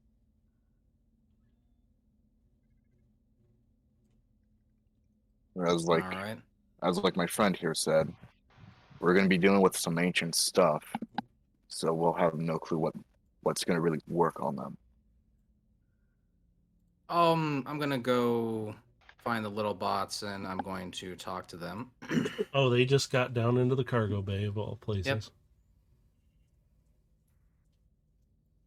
So, you remember our transponder project I had you work on? Yes, pilot. We have all the chips you need. We actually made a few extra Perfect. just in case. Good, wonderful. I'm going to have you start applying them into these probes over here, and he nods to the probes that are over stored there. And you see Gunk reach up, tap Steel. Can we get one of those over here, please? And he's like, you see him lean down, pats the little one on his head. Gotcha. He walks over, grabs one, sets it down in front of him, and they look up. If need be, remove the atmospheric and gravimetric sensors in order to make room. I want them to have 2 thruster burns. Hi, pilot. And you see them start to look it over for a moment, and then you see the three of them in sync, like take the top, and and then you see one of their hands and start unscrewing parts of it and take off. They take off the cover in unison, set it off to the side carefully, and Steel's just sitting back. That's a little too delicate for my big fingers. I'm gonna just let them do their thing. If they need any additional materials or anything, be sure to help them out. Aye, sir. In the meantime, was there anything else you needed? So far, we're good here, sir. We'll get to work on these, and we'll have them done soon. We're going to be departing out on a longer mission here soon, so if you need any supplies, now's the time to grab them before we leave. He kind of gestures over around the walls. I think we have plenty right now. So far, we're doing okay. Well, All a right, little then. better than okay, but yeah, we're okay.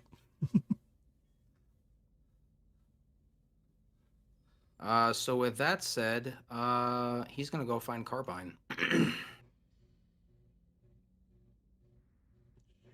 I'm gonna look at Overload and go, am I good to pick up all my weapons now?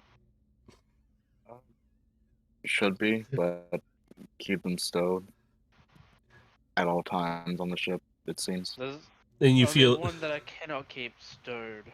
Aegis kind of his talents dig into your shoulder, Overload. I'll be right back here in a minute. No, go ahead. Just for a moment, like.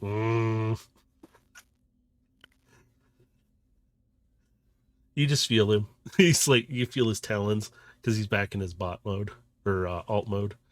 Well, either way, welcome to the Phoenix. Make yourself comfortable, but by the looks of the situation, not too comfortable. Aegis kind of signals to you, Overload. I'm gonna get back to the bridge and get us out of here. Any particular place you want me to go? For at least the time being. Just get us into space. I'll tell you the details a bit later. Okay. Overload, you do notice Aegis's attitude is like diminished right now. His head's down a little more. He's not proud and stoic right now. He's feeling very somber and he just gets up and flies off your shoulder and heads right upstairs to the bridge. And he kind of, you don't hear him as strong as that's the only word I can think of for him right now. He doesn't seem like he feels strong right now. Sorry about all that. The mini-cons aren't exactly fond when they see their kind get I'm examined. well aware, friend. You and I both went through the war. We know what happened to them. As you guys are talking, you feel the ship decouple and pull back, and you feel it maneuvering around slowly. Who the hell's piloting? Aegis, he went up to the bridge. Oh, okay. Yeah, he can okay. fly the ship too. He's got skills Yeah, very I similar just to got back, Gilgamesh. so like I hear decoupling. Like, No. wait, who's piloting? It's autopilot now. It just does it on Okay, its own. okay. Well No, then, Aegis can fly too. He's only one Okay, of that's fine. you're, That's fine. You two are technically the only fully capable pilots of handling the thing. The others could, yeah, but expect an engine missing. I wouldn't exactly be a pilot when I could just transform into the aircraft myself. Yeah, I was gonna say. So, with all that, you guys are sitting about right now. A Void Striker, they showed you a console that you could use to upload your data. The ship has the capability of it. I will definitely upload my data and have it accessible to everybody on board. Except for, like, a couple files. I don't know. And with that, are you going to be busy doing uploading right now? Which actually wouldn't take you long. Let the boss of us head to the galley. I'll explain some of the situation to you. It's a bit more comfortable than down here. Very well, lead the way. And I'll go ahead and move on over to the galley.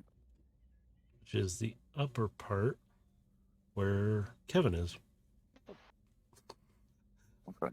Yeah, so I can see this outside. Where exactly would I be sitting? You can sit at the I guess table technically anywhere. or at the lounge area. It's your choices.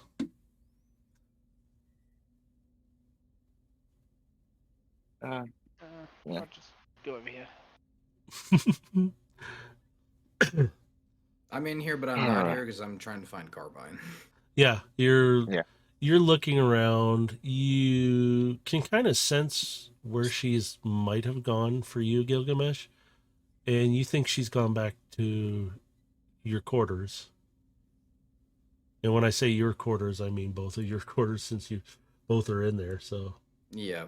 So, and that's where I'm gonna go. she finds that is her safe space because she feels calm there. You go down there, you find her kind of curled up, but she's not asleep. Her eyes are open, but she's just sitting there, curled up in her little bed. You I know just you're not happy. no sad, mad. Well, Yes, I kind of sit next to where she's sitting. Well, if it makes you feel any better, I did try to get a hold of more of them, but you got what you got. The rest were. That's not your fault. They, I hope, did not suffer.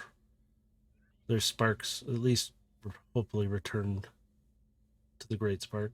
I, I, I need to put my feelings aside and become a bit of my old self. I would like to be there for the examination of the one. you can be there if you want to. It's entirely your prerogative. Yes, But I did want us to have a more in-depth conversation. And I start kind of petting her. I know you have had a lot of pretty bad experiences, and if I may be blunt, I can feel your fear. And if we are going to go down this path together, I intend to help you conquer this fear.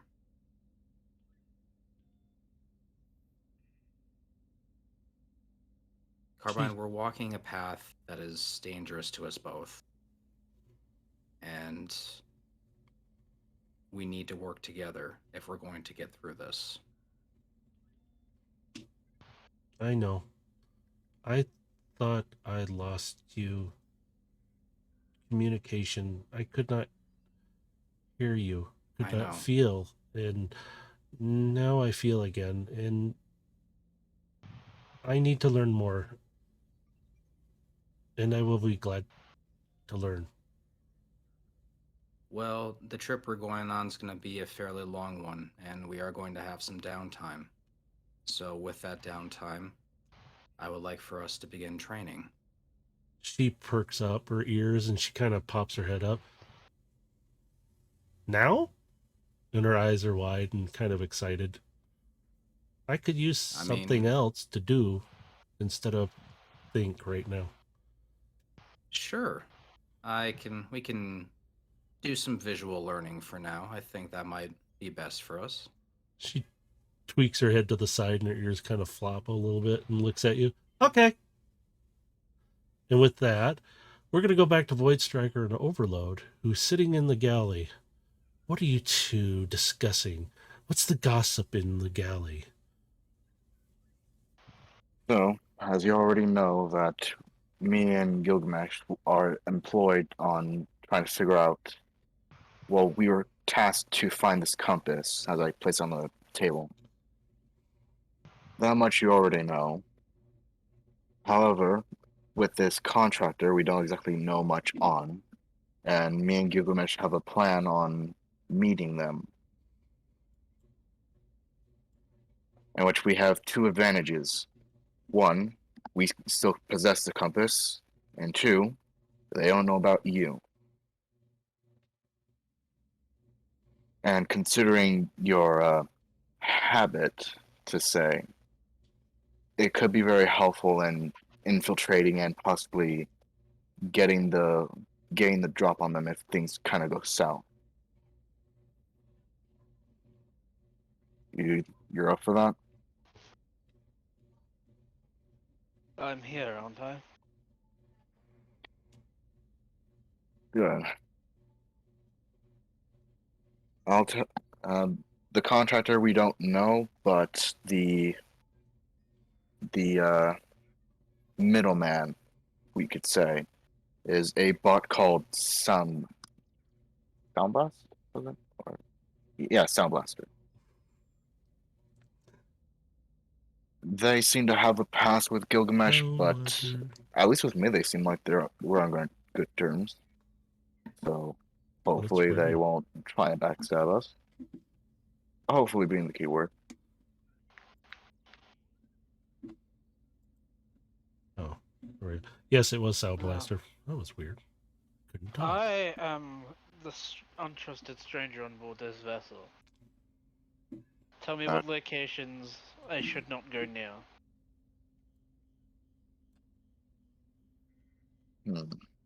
Kevin leans over the counter. I wouldn't go near Gilgamesh's room. At least don't go into it. That's dangerous. By the way, I'm Kevin. Do you want anything? And he looks at you, Captain. Who's this? Oh, this is a past associate of mine. Hello. Am I trying to use your actual name here, or do you wish to be associated as Ripper? You may use my official designation. This is Void Striker, then. You see Kevin drop a knife. You said Void Striker? Yeah.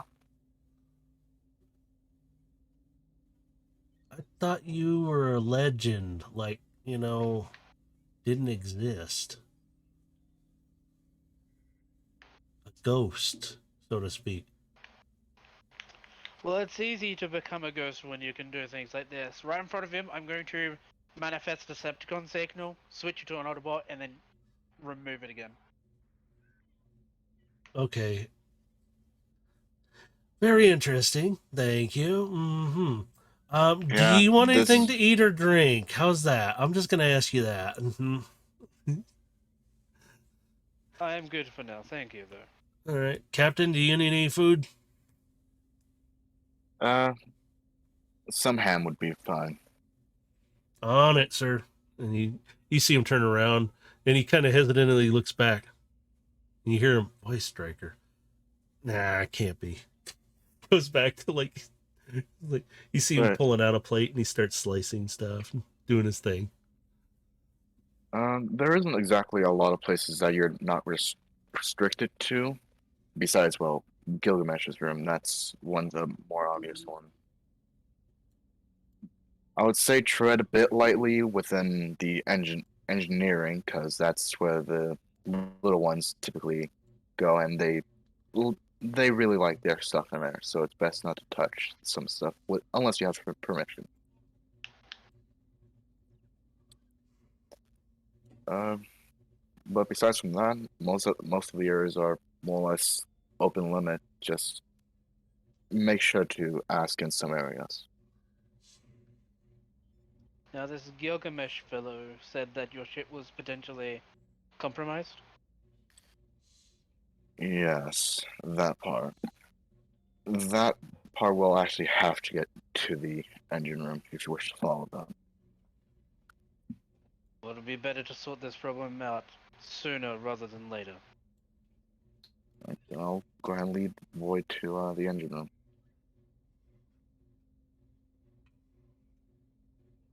Alright, you guys end up at the engine room.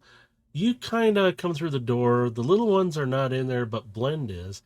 He's kind of at the one console, and he kind of gets startled by, hi, Captain, and hello, new person. Void Striker. He's an old associate. The Void Striker, or never mind. What can I do for you, Captain? We're here to inspect the AI. Sure. Let me move out of the way, sir. And because it's over on this side of the ship, in a compartment.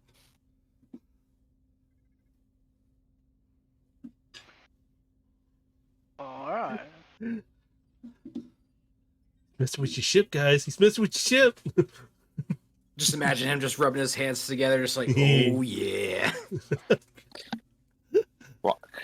All the little ones, their senses are tingling. Someone's messing with their ship. Captain, we're detecting something. What is going on in the engine room? No, you can... three little ones. We're detecting something. What's happening? Yeah. So, with the current status of the AI, it is functional, but its main vocal points isn't really there, as well as it doesn't seem to have its how do I put it, its mind in the right place to say. I would like to use Scrappy to connect me to the AI. All right. Oops. Oh. I don't know. Almost did something. As your little buddy there pops out, you plug into the console where they were typing into, and it connects you up, and you see the interface kick on. What are you trying to look for? For now, I suppose just a generalized investigation of the AI in a system run. Okay. All right, let's do an investigation on that one.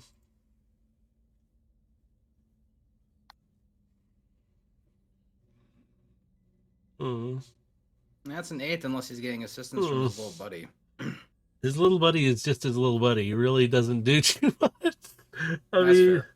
Yeah, I mean, technically speaking, I would be helping, considering I know a bit more on the AI than him. Yeah. Okay. You know what? Between the two of you, Void Striker, you get the same messages that they did before, which is me is the person or bot who changed these codes. And you notice there's more lines changed throughout the code as you're sitting there. But you're trying to decipher it, but it's running and changing things pretty quickly, and you're keeping up, but it's hard to wrap your circuits around because you're trying to sit there and go, what does this line mean? And suddenly it's gone and it's replaced with another line and changed again and again. And it seems like something is being moved around and shuffled and changed constantly. Question, Joe.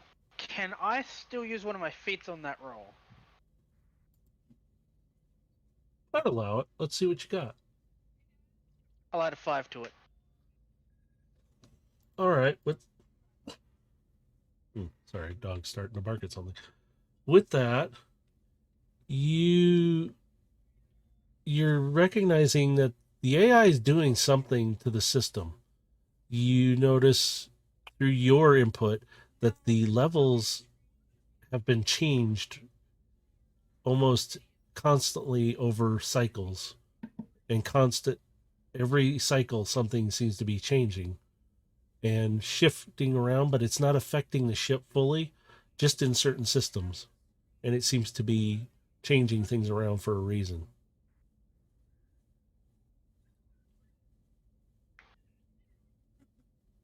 Thank you for joining us, Galaxy Star Queen 77. What? Sorry, I'm talking to chat for a moment. But with the code changing constantly, you guys really still don't know what's happening. But you do know that the code, you've seen this. Excuse me. Sorry. In simpler AIs, where it will change certain things to make it more efficient. Okay. And actually, while he's doing that for a moment, we're going to jump over to Gilgamesh and Carbine, because I want to know what's happening down there. And she's bouncing off the walls and running around the room. No. Got into the caffeine. No, so like we would have gone into a shared meditative state, and we're going through some visual training. So at this point, she's in her little bot form, just kind of sitting in front of you, kind of cross-legged, kind of copying you for movement, and she's just sitting there. As you both are in this state, everything kind of goes quiet, and it's just peaceful, quiet. I just turned to Carbine. This shared space should give us some privacy and also give us plenty of space to work in as well. You see her get up, and I like this much better. You see her stretch out in her little bot form, and she turns to you. Teach me. We're going to start with something simple. And I'm going to pop up a little video for her. And these are of two sword fighters. They're both in a ready stance. I want you to watch these two closely. And I begin to play back. The fighter on the left he's standing in a ready position. The fighter on the right starts the attack. And he's going in, but the left fighter is defending each shot pretty well with a good parry.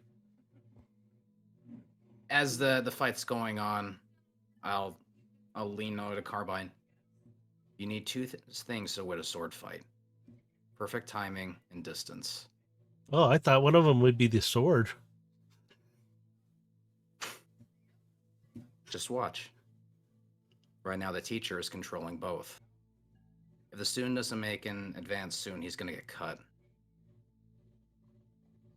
And as this fight's going on, the student he's noticeably scared as he's making his attacks, but he's not getting any purchase. The one on the right is scared. Your body doesn't want to act correctly when you're scared.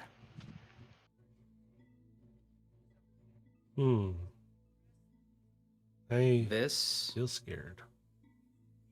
That fear is something you've been exhibiting. Yes.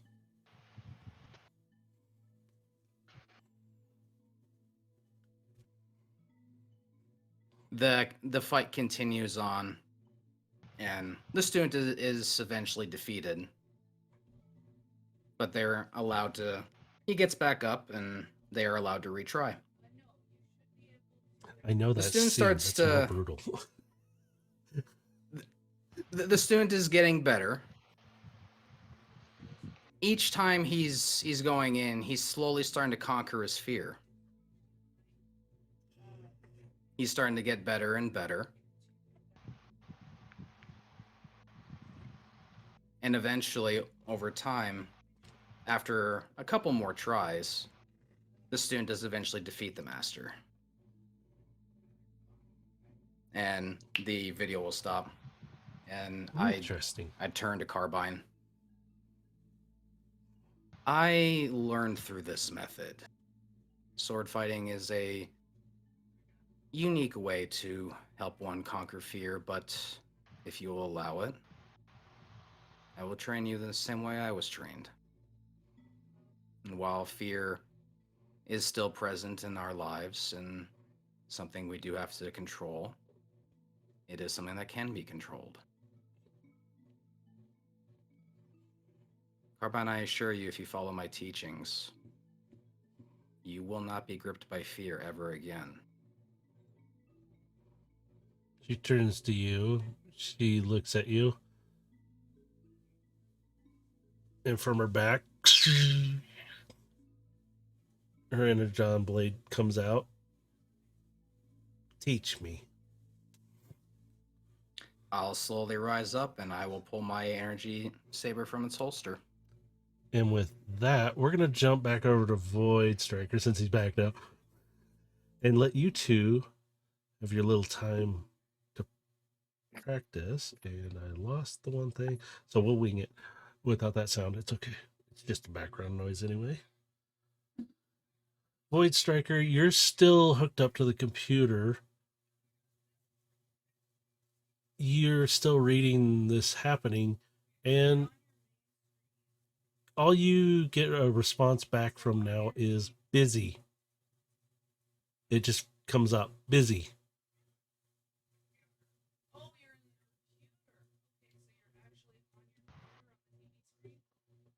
Sorry, I just got I'm distracted. going to disconnect from the AI for now.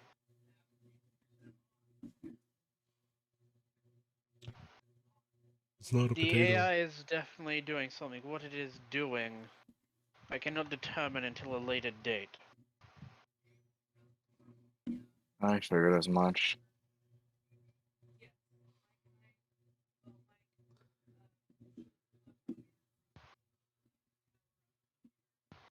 Well, it's at least worth a try on figure something out. I will, however, have Scamper come and check in on the AI every now and then. I will look over to the other individual in the engineering bay, if that is alright with you. Hey, I'm just the engineer. You talk to the little ones more than me. I'm just here to help out, keep things running.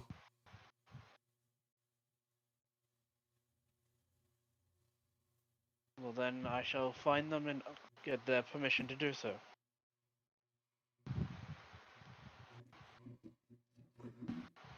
Where are the little ones anyway? You would know they've probably been sent down to the cargo bay because Gilgamesh had them needed for a project. Alright. Well, then you should be able to find them still in the cargo bay. Uh, their names are Timmy, Gung, and Crux. That way you're actually able to introduce yourself a bit more properly. Very well, I shall head that way.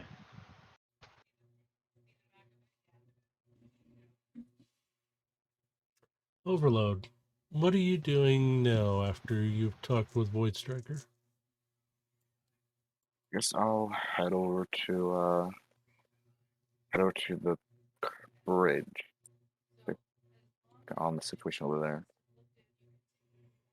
As you enter the bridge, you see Aegis slowly piloting. You hear him before you even enter. He knows it's you.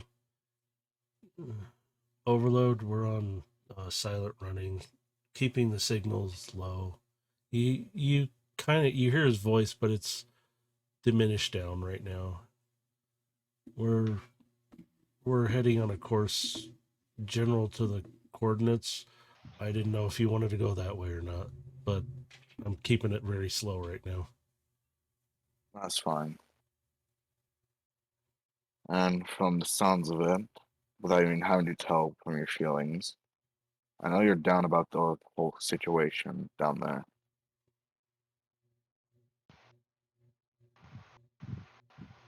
Well, soldier, you would know what that feeling of failure is, right? You lose, what'd you call it, your squad? I lost my people. Yes, that wound is a bit more fresh than I would like. We don't forget, do we? As a soldier, it's best to not forget. Tell the stories of the fallen one. Yeah, fallen. Yeah. And he kind of turns away from the controls and swivels the seat toward you. When you were doing the Decepticon thing, how did it make you feel?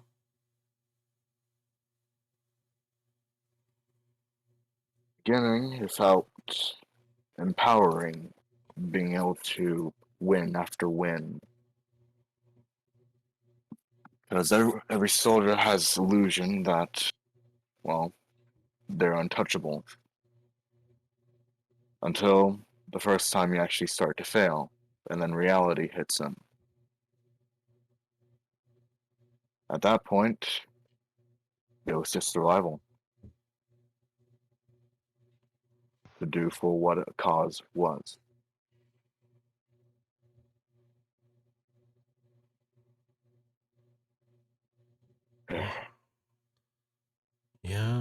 could see that in, I guess, their eyes.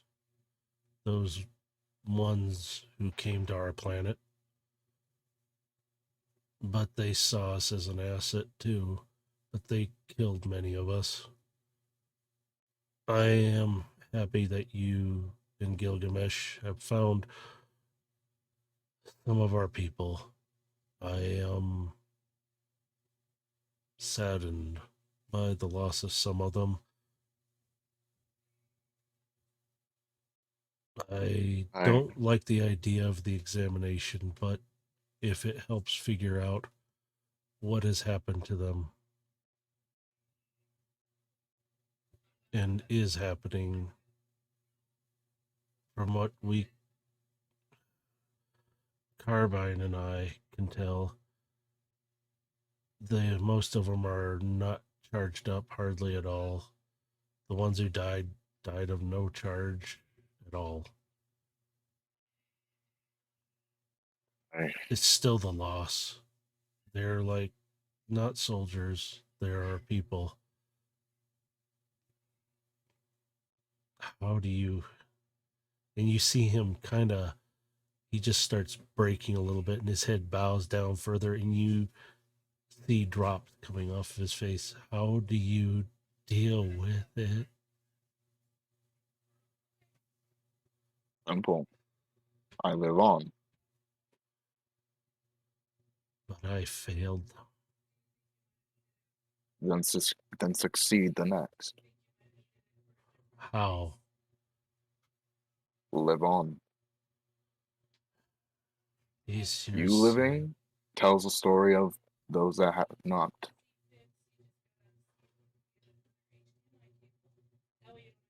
Yeah. I have Carbine and, well, I guess now she would be our new leader, Nyx. Excuse me, that would be, well, we'll just call her Nyx because she would never like being the leader.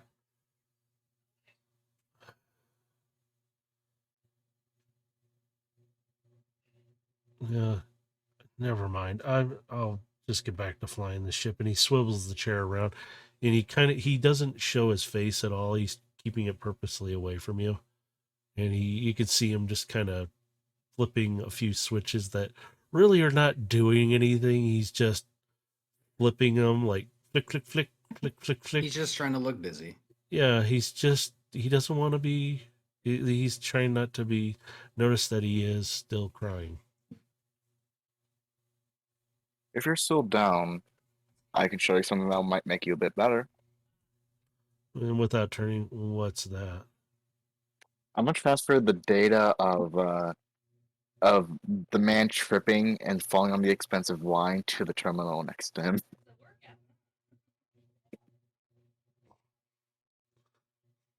You see him he leans forward a little bit. And you didn't do something. Oh, okay.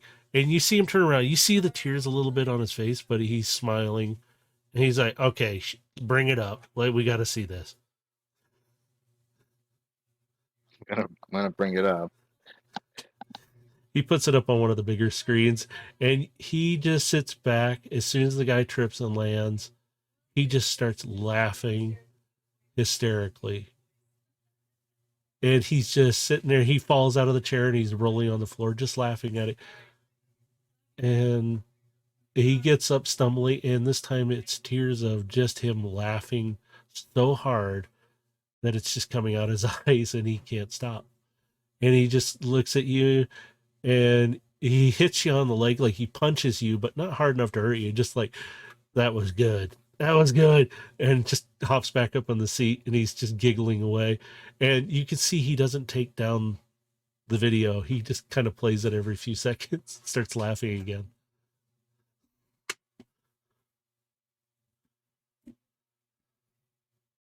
And he stops for a second after laughing, and he's still giggling. He goes, okay, Captain, are we heading to these coordinates? Wherever this map Sadly, pieces. sadly not. We need to make one more stop.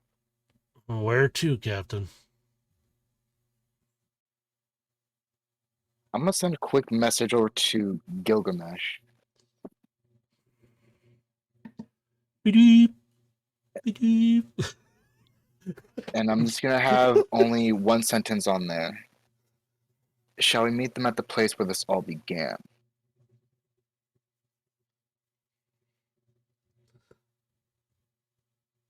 Oh, You'll get a text response back. Whatever you think is best. Alright. Then with that, I know exactly where we're going. all right, Captain. You tell me the direction, and I'll go. Send the coordinates. We're going to Sparky's. Woo! Oh, okay. So with that, he punches in the coordinates. On our way. Are we getting there a little faster, slower, or we just cruising? We'll need to get there a bit faster if we want to have this set up Before you correct. finish the sentence, he slams the throttle forward. Yeah! That's all you hear out of him.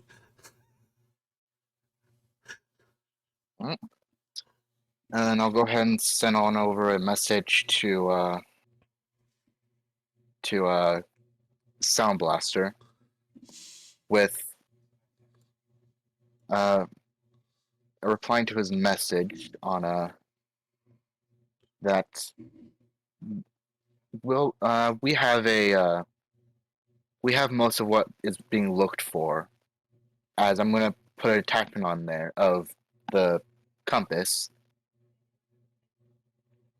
with also the message, but we'll have to have a talk from where we first began.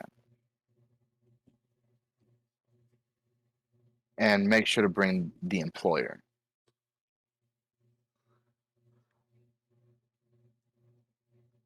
All right. Message goes out. You get a response back almost instantly. And it's an actual voice call. Go ahead and answer. He just looks over. You sure about that?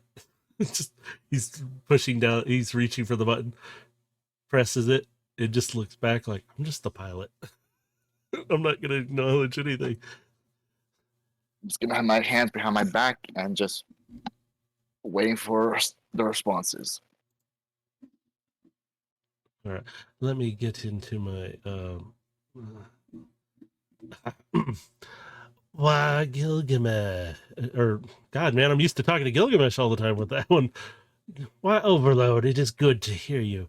The employer, he's already here waiting with me very impatiently, and he feels it's a waste of his time.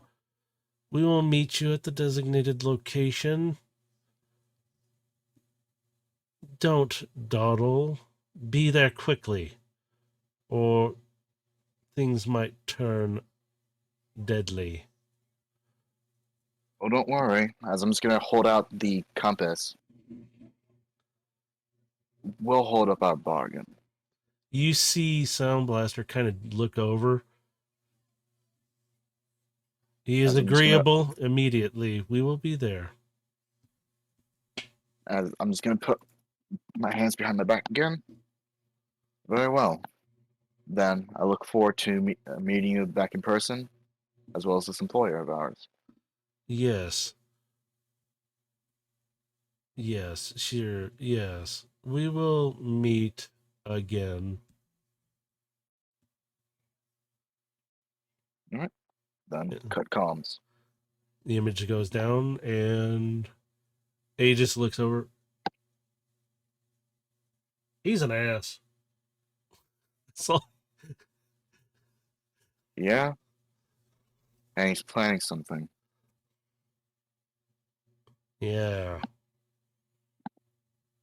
I don't know. Maybe it's just something stinks about it. Oh, if I know any tactics any better, we're going to be expecting an ambush. And I'll be making sure that doesn't go according to plan. As I'm going to go on back towards the cargo bay. All right. During that time, Gilgamesh, you are currently in your God meditation. There we go. My words are coming with Carbine. And you're teaching her how to fight. She stumbles back from the last parry with you. And she's like doing her arm a little bit. Again, she's not. You sure you don't need a break?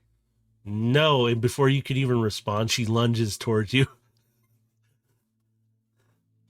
But in this moment, your arm console beeps for a moment in your meditative state. It's from the triplets.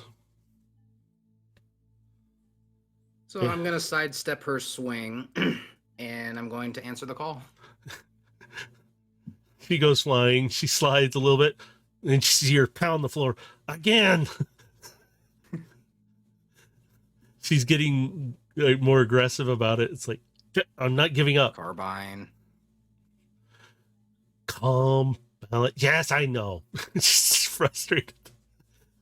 On the message pops up, Pilot, probes are done. We are ready to go. Excellent. Ask our new friend Void Striker if he might be able to duplicate what you've done. We could use a few more. Hi, Pilot. And comms cut. Carbine starts lunging back at you again. She takes a few strikes at you. You're blocking, you're parrying, you're both back and forth. She takes a big strike. She thinks she has the advantage on you. She comes right at you, but all you do is move. And she lands, and you can see her eyes start to flicker a little bit. They start to go a little red, but back to the deep purple again. And she stops herself for a second. She's looking right at you. No, I will not do that. And her eyes go solid purple again. And she straightens herself. It's like you see her body suddenly moves in a different way to you. And she comes up and stops. Teach me more. Again. But she's calm, steady. I will kneel down to her. I think we've had enough for one day. I understand you're eager, and I can feel that. But right now you're a little too aggressive. You need to be a little more calm. When you attack, you need to be balanced. Right now, all you've done so far is taken the offense. You've done little to do anything with your own defense. We'll keep working on this. This isn't something that you're going to learn in one session. This is something that takes, frankly, years and years of practice. And you're on that path. But you need to be patient. Not everything is going to come to you immediately. I know you're a scientist, but this is something... Science takes time to learn. And you'll learn this too. I'm gently kind of just petting her head. Believe me. Now, let's go get something to eat. We've had plenty of time to train for right now. Rest is just as important as training. And you need to rest your mind too. And with that, Just she because pops we're over in here. food, and she puts the Just- sword away. Just We because go eat. we're in here, in this state, your mind will tire as well. So let's go get some food, okay? Okay, And I gently food, pat her food, hand. food. He's like eager now. Like, okay, more training then? After? We'll train more later, I promise. Okay. And suddenly you see her kind of disappear out of the tranquil moment. And before you even come out of yours, you see her just up and out the hatch and going for food. Not ever eager, that one. And I'm just going to follow her to the galley. So while you two are in the galley, the triplets are down in the cargo bay. And there they are working with Steele, who is literally just sitting there watching them, kind of just eating like almost like it's an Energon chip or a few chips he has. And he's just watching with fascination, like, I don't have the fingers for this stuff.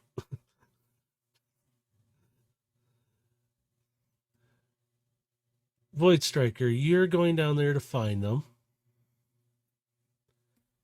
The triplets are just getting done, and they've just made a call to Gilgamesh during that moment. And Timmy turns around and looks at you. Ah!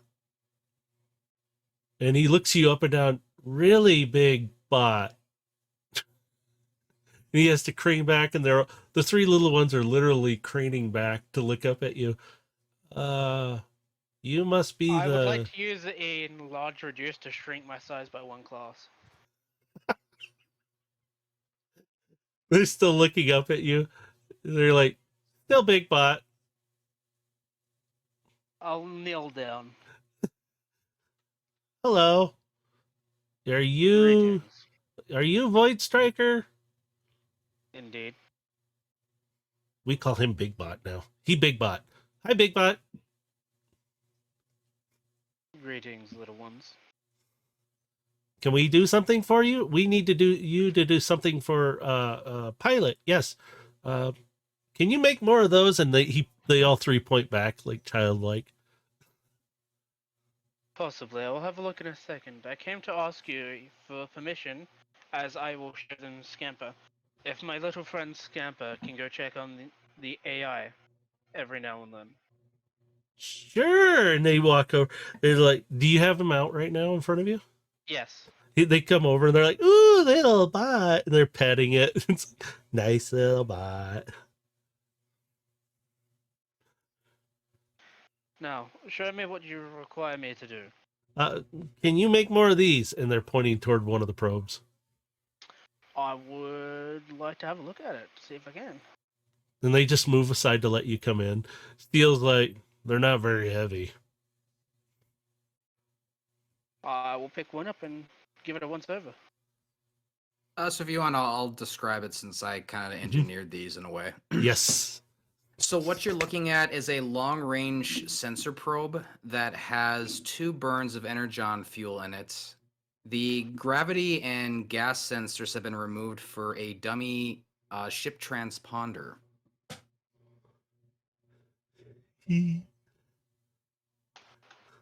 That's more or less it. It's a very simple probe.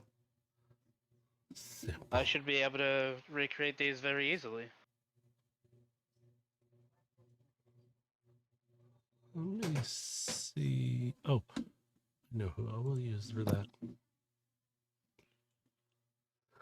All right. So with that, you have those things to create, and you have your little minion, familiar, going to check on the AI every once in a while. Gilgamesh and Carbine are having a nice little meal in the galley, and Overload and Aegis are having their own moment of laughter and him making him laugh to death. You swear every once in a while, Overload, you will hear him laugh because you hear that video being played.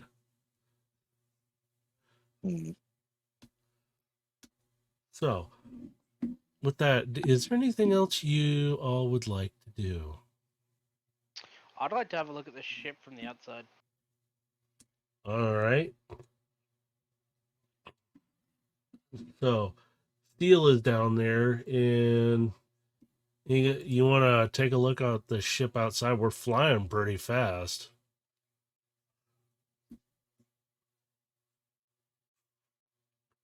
Don't worry, I'll be able to hang on. All right. Let me signal the bridge. Bridge, this is Steel. Technically, even if we're moving at these speeds and he deploys out the back, if he has enough burn, he should be able to keep up speed. Okay, Steel pushes you out the airlock because Visor said to do so. He's in the chat. That's why I saw that for a moment. I was looking, I'm seeing that. No. Well, Steel's like, you're good to drop out through the cargo hatch right here where you're standing, the floor hatch, or you can go out through the front, which either way. I just go out near the closest exit. And while that he's standing there, you're standing on it. I'm gonna drop through the Bombay doors. And he goes, all right, have fun. And he hits the button on the console, and the doors start to, and you just kind of drop. The moment I'm outside, I'm going to transform into my alt mode. Sorry. As soon as the exits, slam on the brakes.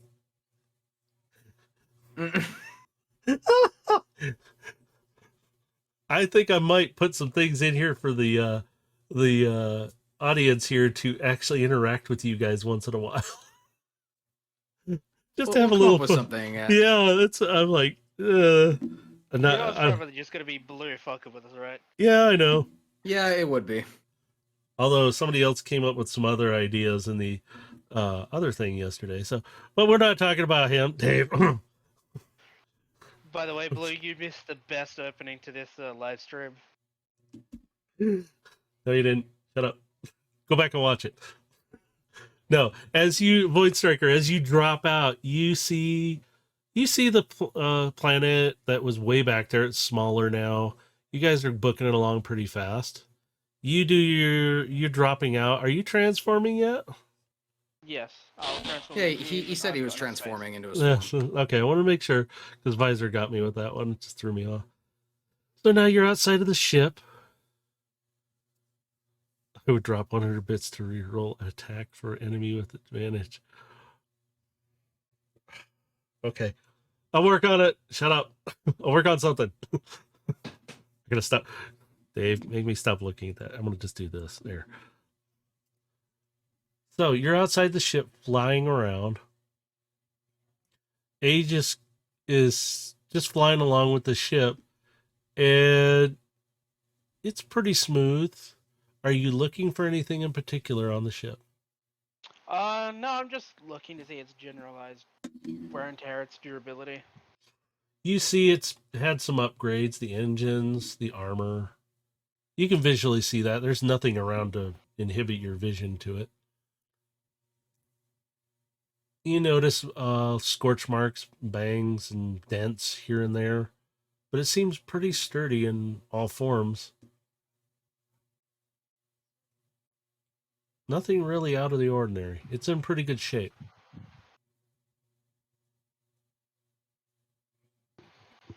Yeah, after giving the ship a once over, I'm gonna come back inside. As you do, he opens up the doors again, and you see Steel standing there, and he hits the button as you transform, so the floor. Have fun. It's a fun ship. Oh, good. We're trying to keep it in one piece. I mean, I used to be a steel worker mostly, and Cybertronian alloys were always fascinating. Kevin, he's a master chef pretty much. Any kind of energon meal you want, he'll make it up for you. I don't know as much about blend though.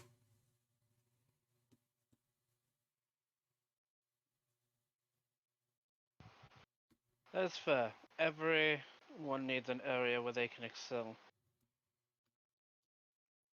Yeah, that's true. Is there anything else you need from me? What do I call you just to be sure? You can call me whatever you like. Most call me Void Striker. All right, Void Striker. I'm gonna go recharge for a bit. It's about my time anyway. If you need Very anything, well. ask around. We're usually somebody's around. I'm going to proceed to the Midmare. And that Whether I'm welcome in it or not. get out of here! No. Yeah, I'm gonna put these guys back here. Actually, I apologize. They will be going into their little recharge room because they've been up doing a lot. So you, Void Striker, you walk in.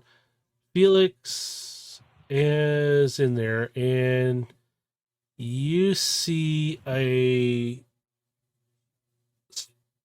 specialized cabinet has been built for the mini cons that also you can see him sliding a panel back and out of the sight, and it blends in just as you walk in.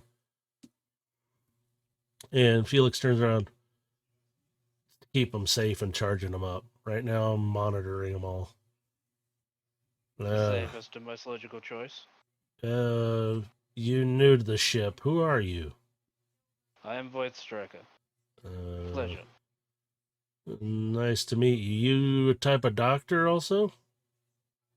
In a way, I specialize in many fields, whether it be research, well, generalized R&D, maintenance, or field repairs. As you're sitting there, you hear a little voice. Void Striker, I know this name. And from the counter, a little microscope transforms a small little bot standing there. He looks up at you. I know who you are from the Chronicles. Wait a minute. Our data is old, but you're not supposed to exist. Who are you? I'm Void Striker, and I've heard that statement many times. You kind of see him hop from counter to counter because he's short. He's a tiny little bot, not as small as like Timmy, Gung, and Crook or the minicons, but he's still small. So he was on the counter. He's walking around, looks at you, and you could see him do his microscope toward you. Your alloys are very old. I'm going to extend my hand. Would you like a closer look? Yes, please. And you could see him, his eyes. You hear the little fascinating. At this age, you're older than Overload. Indeed. You are Void Striker, but in the Chronicles, you're dead. At least in 3 different instances, you're dead. I've heard that before as well. How are you never... should I ask? How are you alive? Or will I die if I ask that question? You are free to ask whatever you like. Curiosity is one of the best gifts ever given to a sentient. This is fascinating. Fascinating. He's walking around with a hand on hip and his hand on his chin, like stroking what isn't a fictitious beard in his case. And he turns to you. How have you survived this long? When you're as old as I am, you tend to pick up a few tricks. As that, I'm going to use Disguise Self on myself. Oh, fascinating. That would explain how you survived. But there was an explosion on one of the planets where you were at. Supposedly that's where you died. At least one of the instances. I've been caught in many explosions. Fascinating. Your alloys, they're durable too. Refraction of the light, depending on, and you start hearing him going into calculations and other things, and he snaps back. But yes, is there? I have many other questions, but right now I need to work on a few things. But I'm going to sit here for a moment and just examine you. Is that all right? Yes. I have also uploaded much of my personal data onto the ship's onboard systems. Wait, you did? And you hear him. He runs back, flips, and he plugs into the computer systems. And you just hear him, fascinating, fascinating. Oh, so much data. And Felix is just standing there. Uh-huh. I think you've got him complacent, but what's your story? Would you prefer the incredibly long story, the long story, the short story, or just why I'm here? Why are you here first? Because an old friend asked for help. Last time friends helped. Whatever. Fine. Doesn't mean I trust you, but I don't expect anybody to trust me at the beginning. all right. What do you need with me or us? Not here I'm for the just mini. You see him step back, put his hand on the mini where he put the mini cons. You're not here for them, are you? If I was after a minicon, I could have gotten one during the beginning parts of the war. Don't say that around them. And he's kind of like, don't. I am mildly intrigued by minicons, but I'm not particularly after one.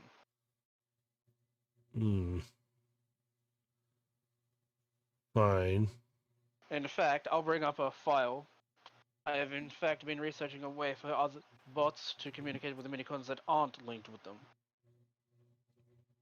But with so few minicons available, it is very hard to crack. So you want to study them? I want to improve their lives. What was done to them during the war was wrong. Well, you've probably seen the two on board, right? Very. Don't- I've got a good idea. Yeah, don't mess with them. They're part of this crew just as much. And I'm In gonna fact, my little companion was designed after a minicon, though he is not a minicon. Too bad. Although still valuable. I see that. But I still, and you can see on the counter just over from him, the not the empty canisters, but the canisters with the non-living minicons in them. And he kind of gestures. From what I can tell, the canisters lost power and pretty much they died. I figured that was the case, but it should be very difficult for those containers to even lose power. Well, from the look of it, he takes and Holt picks one up very gingerly and respectively. He goes, if you look at the bottoms, they weren't treated very well. And they're all damaged, and that's where the power source is for them. The top contains the sensor readings and everything. That's where the power was. And he goes, all these ones have been damaged badly. A shame. Yeah. I was going to talk to the captain and, well, Overload and Gilgamesh and try to communicate with their mini-cons about what they want done with the bodies. I don't want to just dispose of them.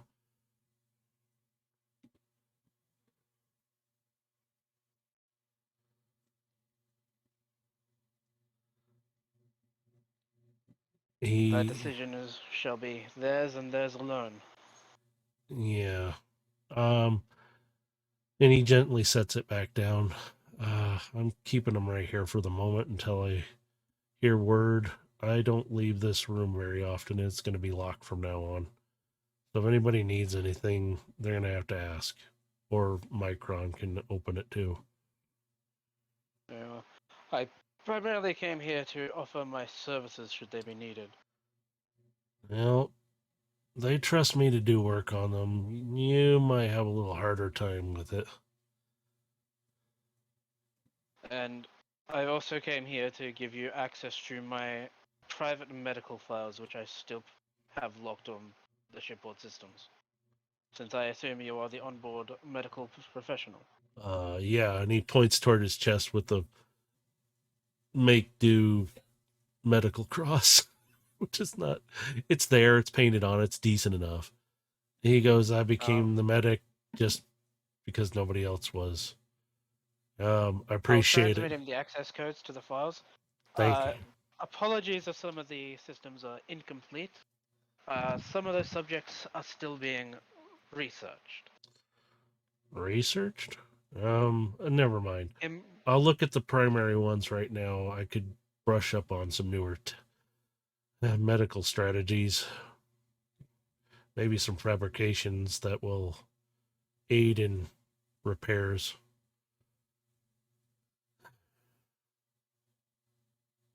Anyway, thank Very you well. for that at least.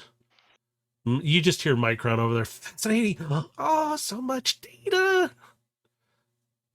Great. I'm never going to get him unplugged. Would you like the lookout codes? No, we don't get too much happiness around here, and it's good to let him have it for a while. Appreciate it, though, but no, it's all right. With that, I'm going to bow a little and leave. And he kind of just waves at you like, later. Then I'll go over to the galley. Sorry, that seems like the place to show. Yeah. Is where is Overlord?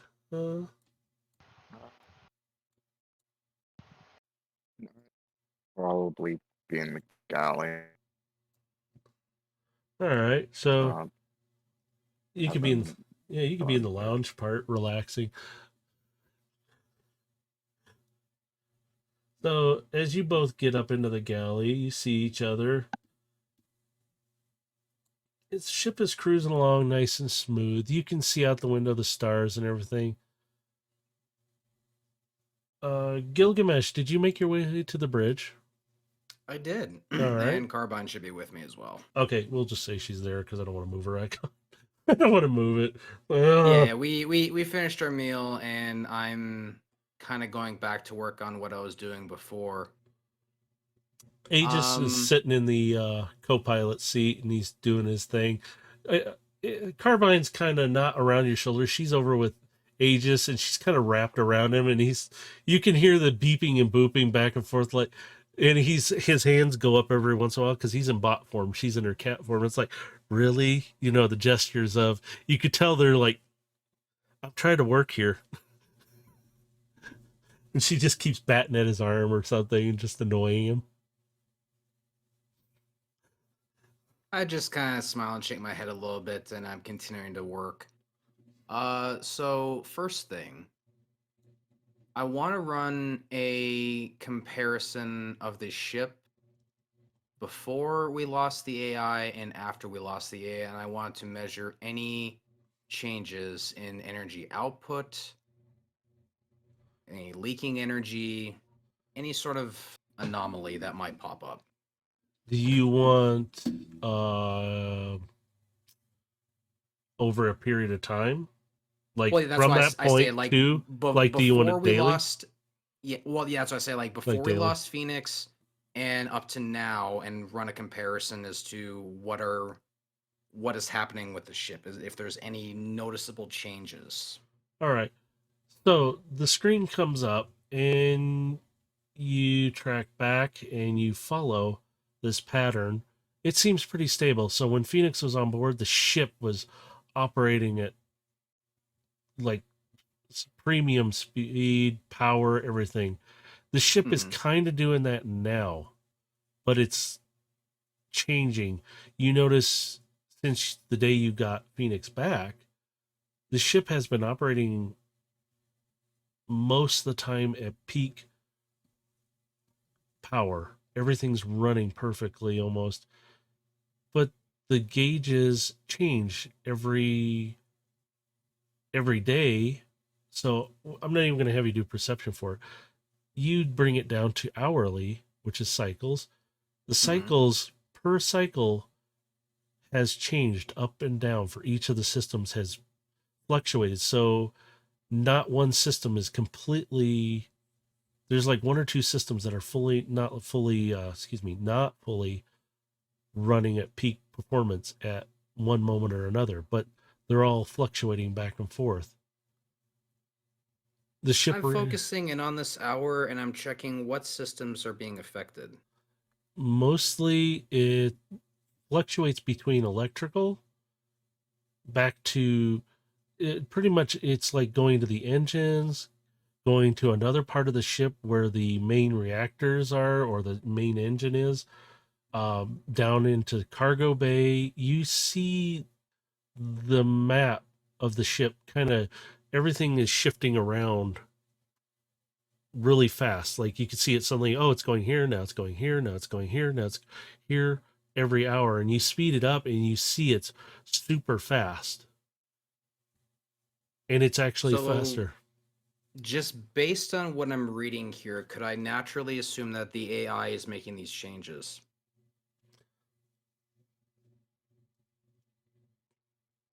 Roll me a perception. Okay. Got this back up here and Forgot to flip please it be good. Very 17. nice.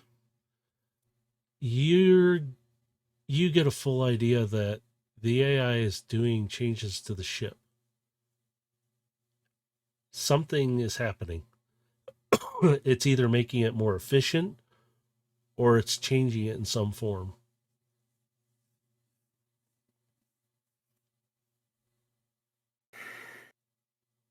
Can Carbine kind of sense my attention as I'm reading this? She's looking over at you. She's still kind of around, but she's kind of sitting up and kind of just watching you, like, and you hear a little voice, "What's up?"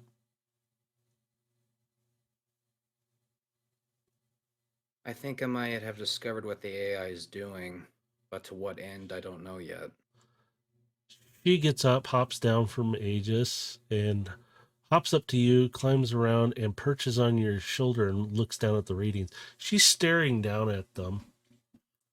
And do you mind if I look at them? Absolutely. And she hops down and she kind of puts her paw and slides it. And she goes, "This is when you lost it, right?" Correct. "This is when you got it back." He seems pretty advanced AI. He's not spark driven, but this is pretty good AI. And then you see her slide her paw, and this is after. Are you sure this is? And you see her head turn a little bit and kind of side it. You sure this is the same AI that you got back?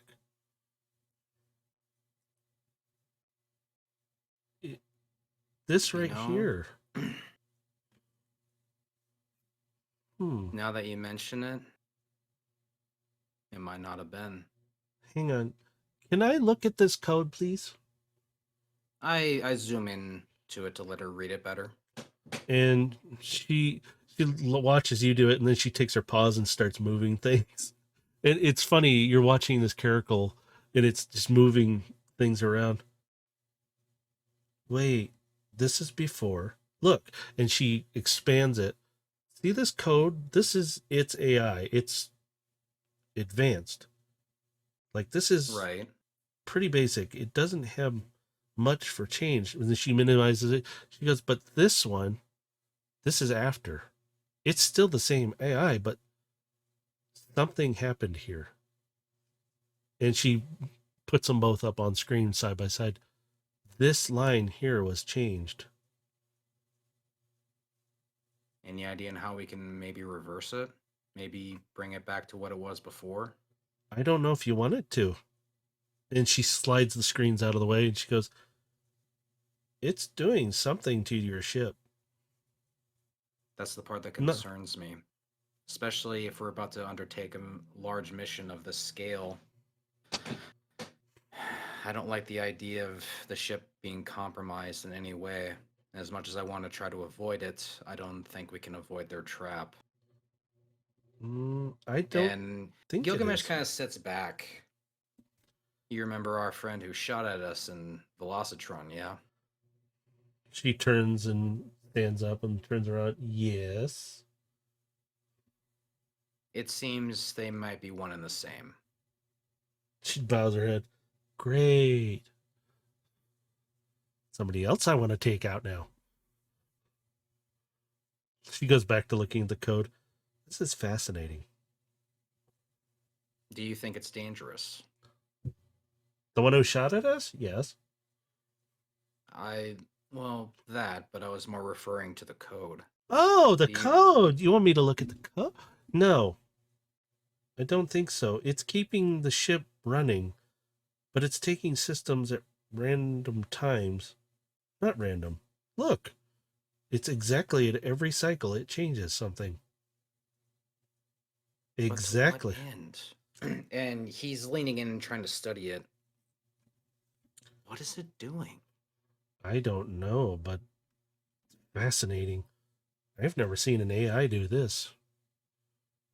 This one is doing something. You're a scientist. Maybe you have better insight in this than I do, but when you look at this, you see change in the AI, yes?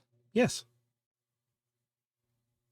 Does it at all perhaps remind you of the force change that I went through and some of the other minicons went through? Do you think it might be connected? Our change was done through whatever the big purpley meanie one, he was not nice, made us go through, and your change was an accident. In a sense, you got the stuff on you, it changed you faster than I thought it would. Ours was a lot more painful. Yours different. This, I think it's learning.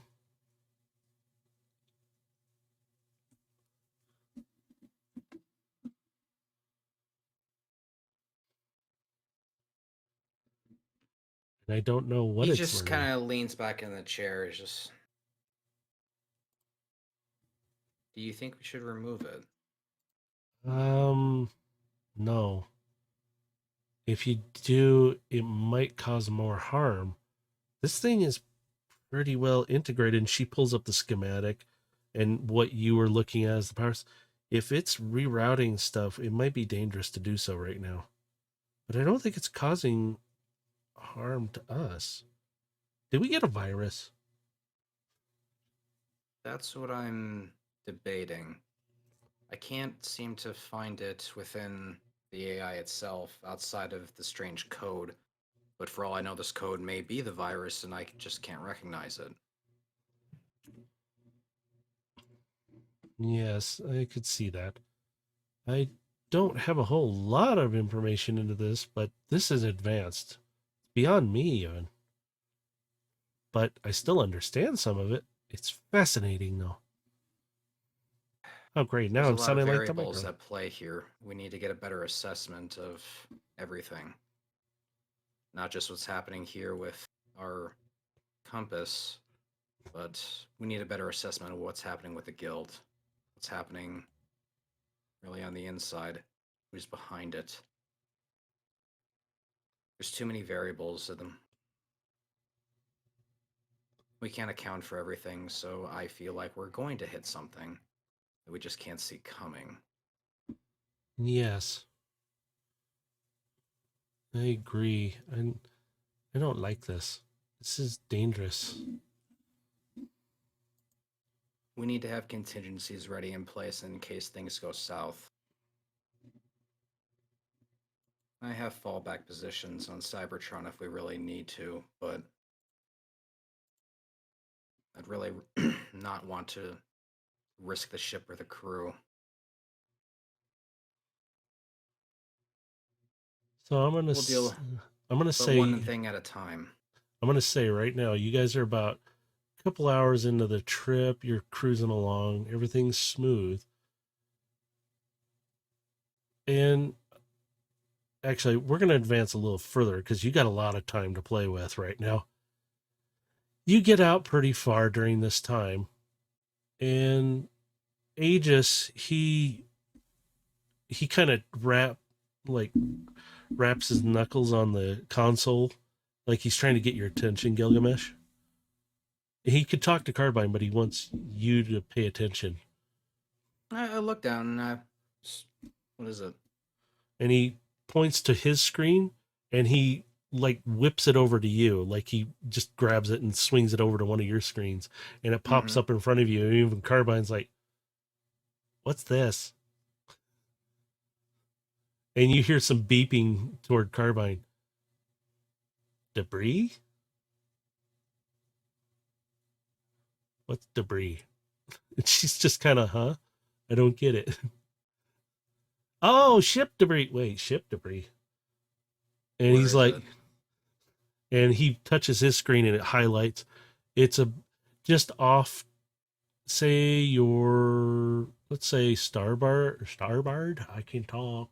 Starboard side, about 10 degrees up though. And he's picking it up and it looks like it's a fresh explosion. You hear, and he's pointing toward the console. The beeping is light because Carbine's kind of sitting over it a little bit. Mm-hmm. The communications. It's flashing. He's trying to gesture to tell you, hey, you got communications. I will hit the button to open the comm channel. As you do, you hear, Mayday, Mayday, we are under attack. And it cuts in and out. Pirate. And it cuts and it goes static. Is this an active message or is this a replay? He just kind of puts up his hands like, don't know. And Carbine turns, I think he means he doesn't know. I gathered as much. Are we in visual range of the debris? Not yet. Are there any other ships in the region? He just can scan for it. And he will, and I'm going to roll for this one. I want to see how well it detects. Because the ship is running at pretty good stats. Or I'm not going to use those dice. Sweet. He picks up a few small ships like around that debris. You can see the dots on your screen. He's labeled them as potential attackers, in the sense, targets.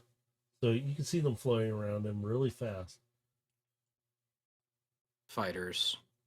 They're waiting for an ambush.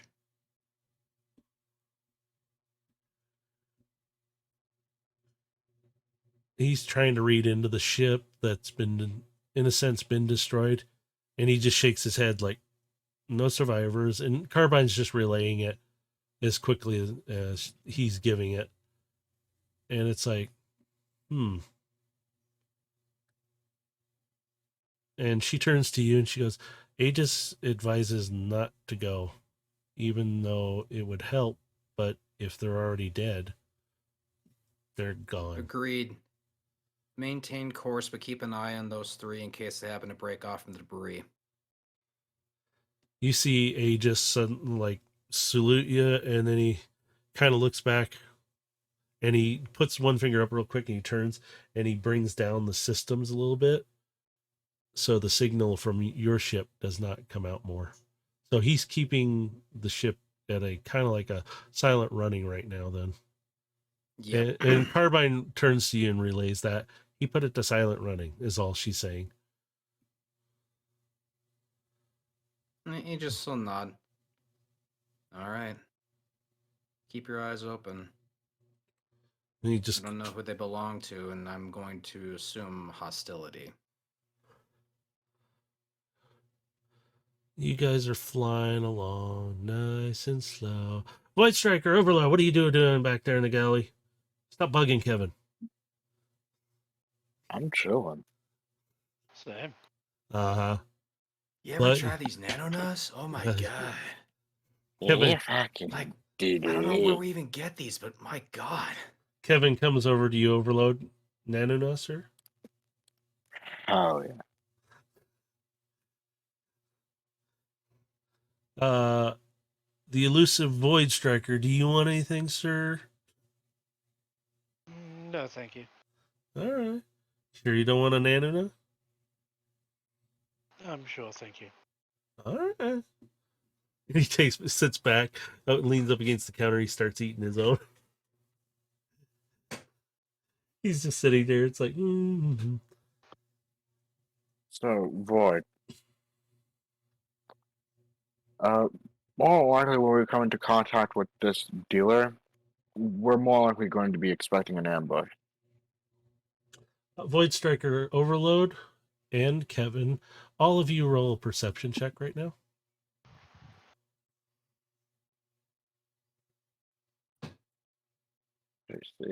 Sean. I wanted it in the middle of a conversation. Oh God, even Kevin got a high roll too. You all suddenly hear down toward the engine room a loud I'm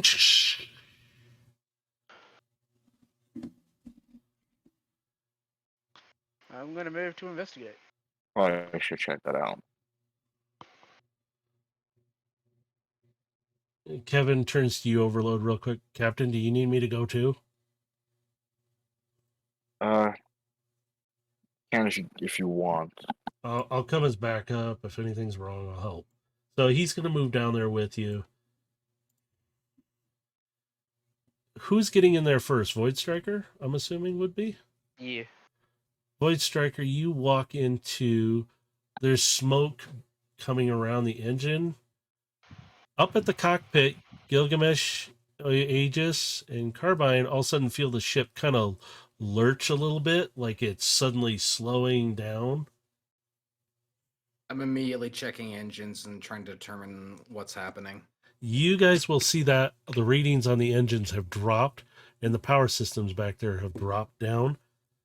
Void Striker, you walk in. You can barely see anything really, but you can make out there's somebody in there like doing something to the engine. You can't tell what though. I'm calling out over the intercom. Engineering, what's going on with the engines back there? You get no response back there. Nobody can respond for some reason. It's something's going on. So, Overload, you come in, you see the exact same thing. Kevin's seeing it, and he's coughing a bit from the smoke coming back out. And I need you. I just say to Carbine, take the con, and I'm starting to head back to engineering. She just looks at you. Me? I don't give it a second thought. I'm gone. She's transformed and she's sitting there and she looks at Aegis. Aegis is like, I'm the pilot.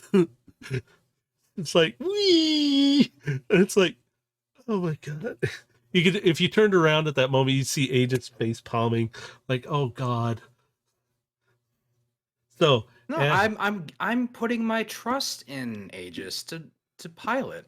well, Should it's feel Carbine hopped I'm- in the seat like me. Okay, and he's just sitting there like, oh God, because she's acting like wee. That's all she's doing. But you three are back there. I need you to do another perception check for me. Perception. Perception. Oh Yeah, boy. Actually, yeah. Perception. Since Gilgamesh is getting back Here there. I go rolling them bones again. Poor Fuck, 7. I got a decent roll. Ah, all right. Wow, Hey, overloading. You know what? Kevin's like, Who's back there? You can hear him yell past you, Overload, because he can see Overload. You can see too. You can see somebody. It looks like they're like ripping and banging on the actual main engine that powers the whole ship. Is that a spell or a cantrip you're using, Voice Striker? That is a feat of my class. Okay. He's got many feet. Gotcha. So you, Void Striker, will, since you did that, will be able to see. You're closer to him, and he's just wailing at this on this engine, just tearing into it. I would like to grapple him. Because I don't know what he's doing, and it's easier to sort out the situation afterwards. Yeah, I have to shimmy between you two to try and get past that. So it's up to you guys at the moment. Kevin is having a hard time. He's not really that. He's not a fighter, so he's staying out of the way. Oh, excuse me. All right. Let's see. For what do I need to have you guys do for I grappling? believe that's a strength check. All right, do it. Just do it. Yeah, I think it's strength versus athletics for a grapple check. And his is, where did I put it? Where'd he go? That is not. Oh, that's why it's not on there. It's over here. Oh. Void Striker, you grab a hold of him as he swings down, and he does massive damage to the engine. But you grapple him. You've got a hold of him. And I can tell you he ain't going to make it out right now.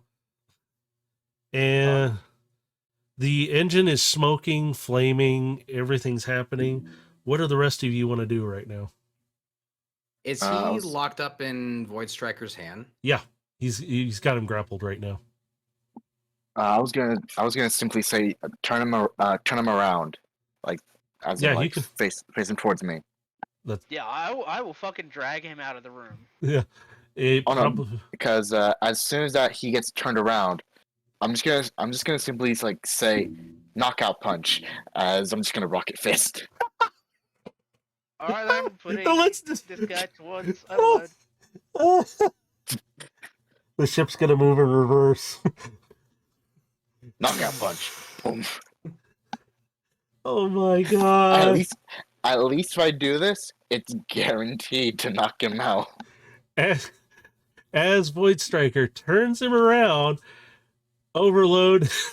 Oh my god! Rocket fist, slamming him in the head, knocking his head back, hitting into Void Striker, who doesn't even flinch, and he's out. Cool, I'm gonna pass him over to Overload then. Overload gets handed a body. I And I'm forget immediately names. gonna turn around and look at the engine. It's flaming. It's in a mess and in a heap. I'm going to move that out of the way. What was the chef's name again? That was Kevin, and he's standing next Kevin. to you, looking at who you're holding and going. He's just staring. Hey, Kevin, do you mind giving me some rebar? Absolutely, Captain. And By he's the way, I would like to do something quite immediately to this engine. Yeah. Hey. Yeah. All right. I'm just gonna say you're mending the hell out of it right now. You bring it down, and it's in good shape. It's pretty good shape, but it's gonna need some cleanup and touch up now. And with that, you hear steps running up, and you see the three little ones pop up behind you, Gilgamesh. What happened? And they're all freaking out. They're just that Home Alone scene where their hands with their mouths open. Ah! This guy here, as I'm like just waving him kind of. was messing with our ship. We seem to have found our problem. You I hear turn to the little ones. Gather some cable for restraining. I was thinking about who was causing the problem. I'm actually going to look at the person now. So, like, just so we're clear, who do we have here on the ground? It's one of ours, yeah? Yes, Who is it? it's Blend. I just moved his icon out of the way, so Okay. yeah, it's Blend. You guys, that's why Kevin was staring and he changed his tone. You asked for Kevin to go get rebar, but he comes back also with the rebar and Steel, who is kind of groggily, but like, you're serious, not Blend. You can hear him talking as they come up the steps. Are you? He was sabotaging the engines. And Steel just stops. I didn't know. We'll talk about this later. And Yes, sir. will take the cable and I'm going to restrain Blend. They're sitting there in astonishment. Yeah, and I am taking that rebar and just bending it around him. Did him extras. They don't want him going Hey, gotta in. be extra safe. Felix comes running up from the other end because he was coming through to get something to eat. What is going on? Why are you tying up Blend? We found a saboteur. Are you serious? No. He was. Why would he do that? I pick up Blend's body and I'm taking him to the cargo bay. You see Felix. Uh, Wait. Great. We're going to have some questions for him when he wakes up. He might be off a Great. little bit. Another interrogation time. From I inside turn the to smoking engine room, Overload. Interrogation. Do you need help? Gilgamesh kind of smiles a little bit. I don't think so. But it's fascinating to watch. And How's the repairs Gilgamesh going, is by the way? dragging him to the cargo bay. your repairs have done an exceptional job on repairing the engine, but it's the cleanup that will cause a problem if they I don't. would like to use my tinkering tools to help me clean up the fucking mess. And you see the triplets, and they're like, "No, this is ours. We will handle it." And they shoo you like hands. Go. They're angry. They messed with our engine. I am going to give them files that I use when I'm repairing shit in case they want it. You see Crux. Ooh, thank you. Now go. Shoo. And they just go. You hear them just start cleaning and going to work. What did they do? Oh.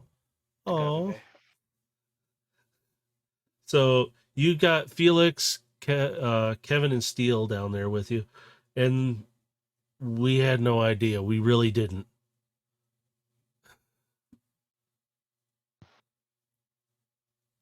And I will. Where's Kevin? Oh, I have a question because Scamper's been out this entire time. Did Scamper catch anything that was going on?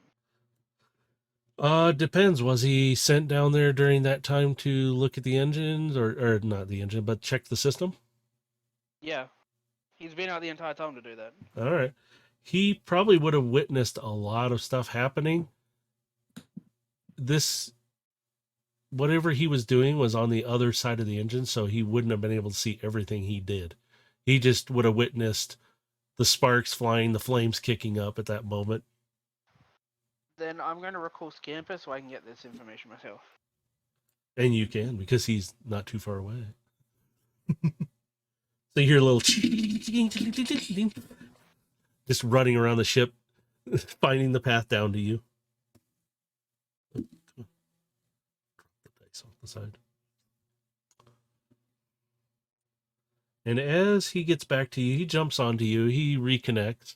You start getting all the data from him. And in his visual acuity, you can see Blend doing pretty basic maintenance. He's monitoring Suddenly he just turns and walks out of sight on the other side of the engine where he's opposite.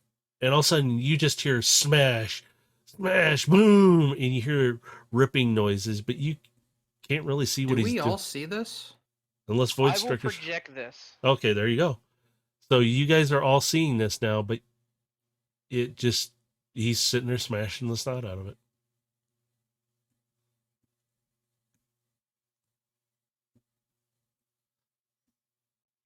He just turned. Perhaps under some sort of control. Seems likely. Felix, We- Kevin, and let's get Steele some are all looking answers. they're all looking at each other worriedly. Wait, what happened? Felix is the medic bot, yeah? Yeah. I'm going to turn to Felix and go, Felix, if this is some sort of control, there are many ways to do this. Can you do a full onboard sweep of any nano contaminants? I don't have all that kind of tech. It'll take a little while. Take as much time as you need. Access my files if you need help. Kevin kind of steps up. Wait, what are you guys suggesting that he got taken control of? It is one possibility. Felix he'll turn back to you and he goes, wait, it might be best if I scan each of us. And he kind of hands to you, Void Striker, you need to scan me first. I want to make sure I'm I not. will move over and scan him with medical. And he holds perfectly still and he just You waits want me for to roll a medical? Or medicine? Yeah, go ahead, sure. Decent enough. There you go. You pick up really nothing other than, scrapes and things that have happened over the ages with him. Nothing, no nanites, nothing out of the ordinary. You are clear.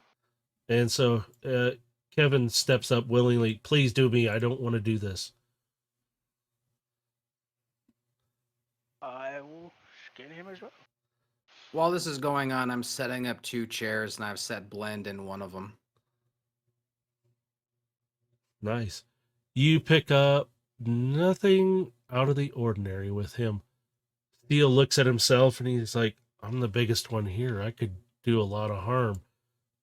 And I don't want to jeopardize the little ones or anybody here. They give me a chance, so please.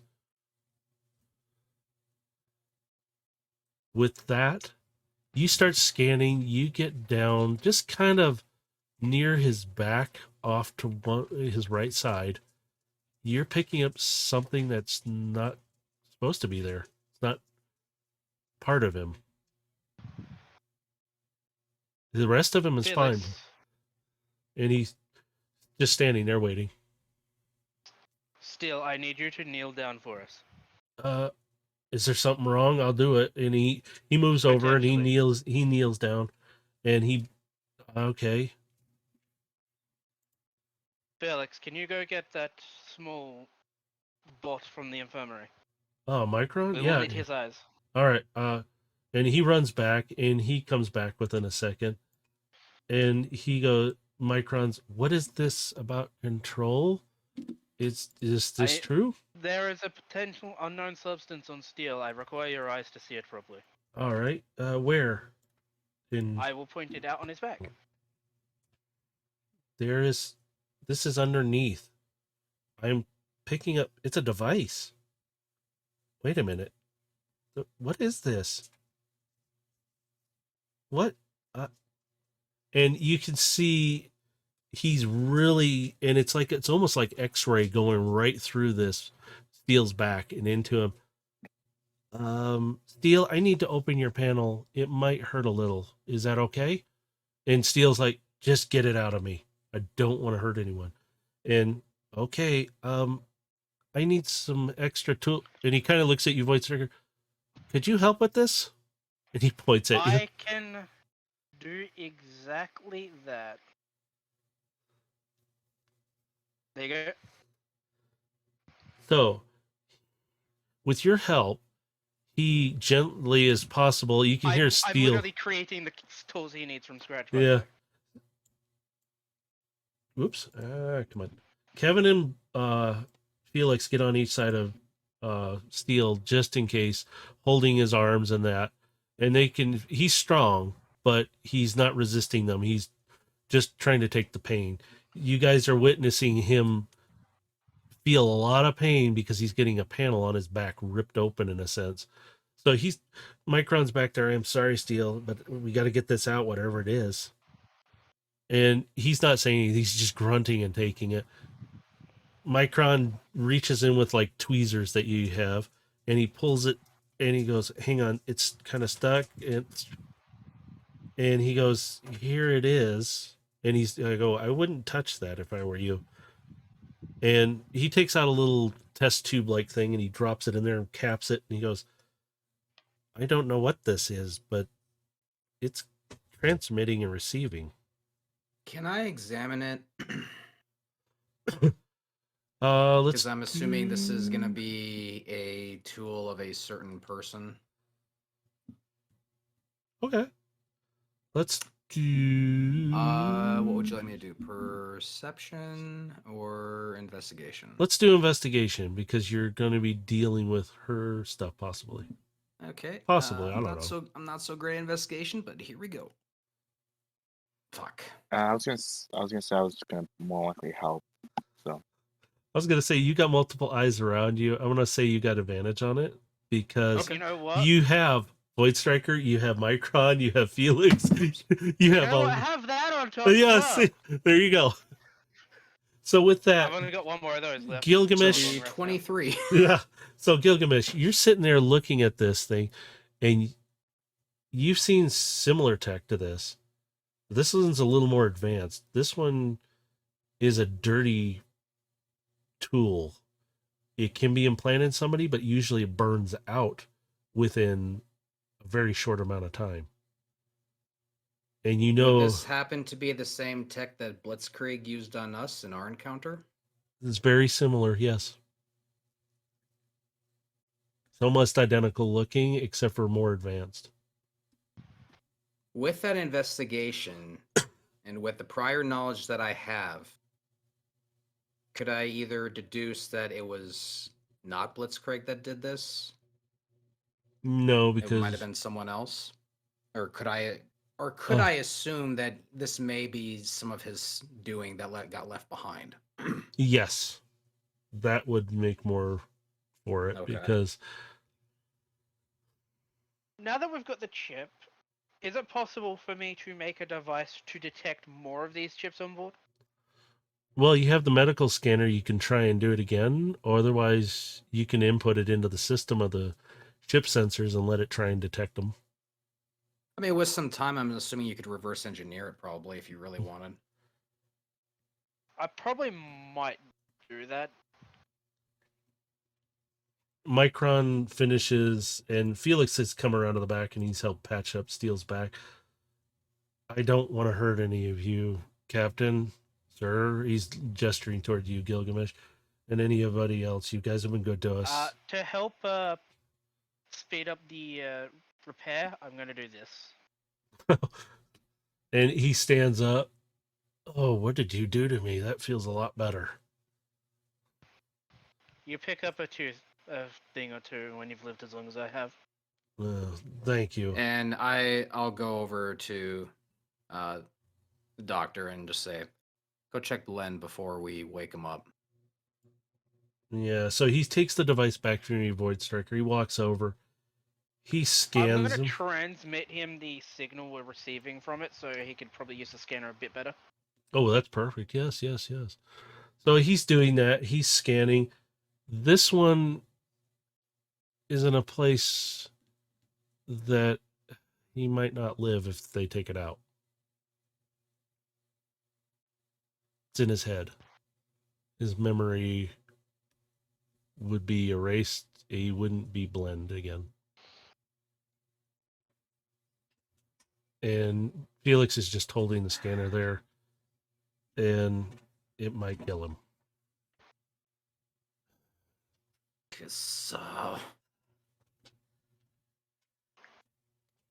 I might have an idea to do something here.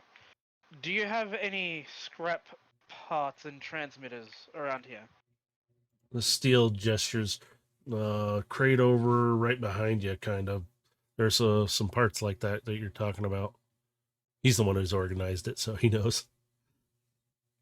I would like to use my Kevin, tinkering tools to make a makeshift signal jammer specifically for this type of transmitter. All right. Oh, blends. Ooh, And I have nice. double proficiency, so my proficiency is doubled for that. So that's while you're another +3. while you're sitting there, you create a tiny little device. Not tiny, a device. You can literally plug into something else and it'll amplify it, or you can just have it in your hand. It pulses out, and it creates a jammer for that particular frequency range. I'm gonna bring it close to our controlled friend. And attach it to Scamper, so Scamper can act as an amplifier. As you do, Blend starts coming to. Oh. Oh. He's tied up to the chair. Like Yeah, he can't move. And with the He's just- rebarb around him, he's not moving. Oh, and he's coming to slowly. What happened? Where am I? What? And he starts coming to more, and he's realizing he can't move. What? Why am I tied up? What's going on? He starts freaking out a little bit. Hey, come on! What's going on? What happened? Blend, you attack the engine room. I Do you wouldn't. remember what happened? I would never attack the engine. No. Why? You didn't do it willingly. The last thing I remember, and he's kind of like you could see him searching his memory, but I was doing something in the engine room. It would last before. I remember I was cleaning up, like the little ones taught me, and then I went to do a reading. And I'm sorry, I don't remember what's going on. And you could see him like still freaking out a bit. Like, come on, this isn't funny. What's going on? We Len, found the you control were- chip. You were chipped by What? something, and it has been attached to your brain, unfortunately. We cannot remove it. No. Get. What do you mean you can't get it? However, and he gestures to his right where the jammer is. Right now you're safe, and whatever was controlling you before cannot control you now. Yeah, but what happens when the jammer isn't around or something happens? After a certain amount of time, this type of chip tends to burn out, or if you give me enough time, I might find a way to nullify it permanently without injuring you. Yeah, but then how long will that take? Unknown. Blend, what happened to you wasn't of your own doing. Yeah, but I don't want to be in this. I didn't want to hurt anyone. I don't want to hurt anyone. No one here is blaming you for what happened. You were clearly under someone else's control. Unfortunately, we may have a good idea as to who, because he was already here.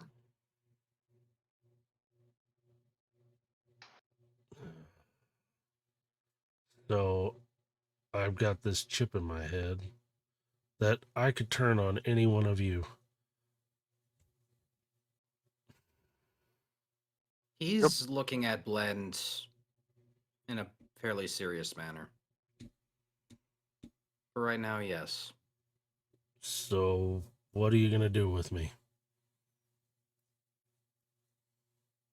Well, for the time. Until we can clear up the matter here, you're going to remain confined to quarters. That I don't know if that would do any good if I don't have control of myself. The jammer will be in your room with you, and there won't be anything to worry about. I'll Until we- prioritize finding a way to disable the chip for you.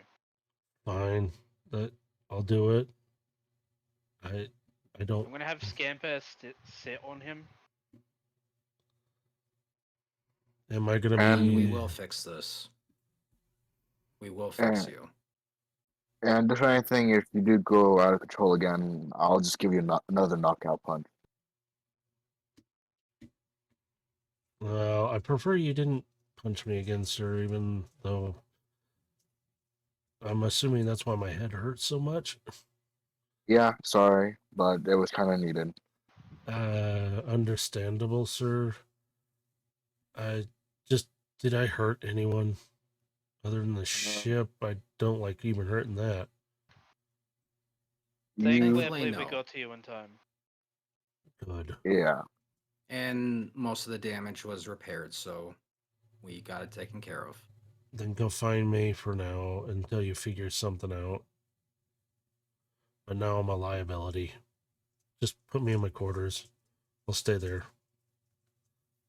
I rest my hand on my shoulder and I look him in his eyes. I give you my word we will help you. Just have a little faith in us. Faith in you I've had, and it's still there. You gave us a chance. But now I'm jeopardizing it, even though it's not me in control, and I do not like this. I understand how you feel, but I don't give up on my friends. I don't give up on you. We're going to help you.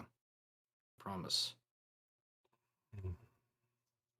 Just please put me in my quarters.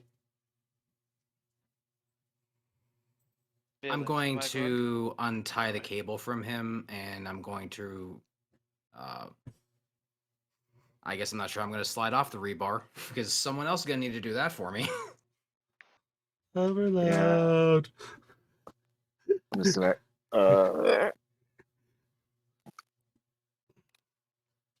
Maybe it'd be best to leave it on me. Now, is the jammer still on him? Yes, I've got Okay. Scrapper sitting on him. All right.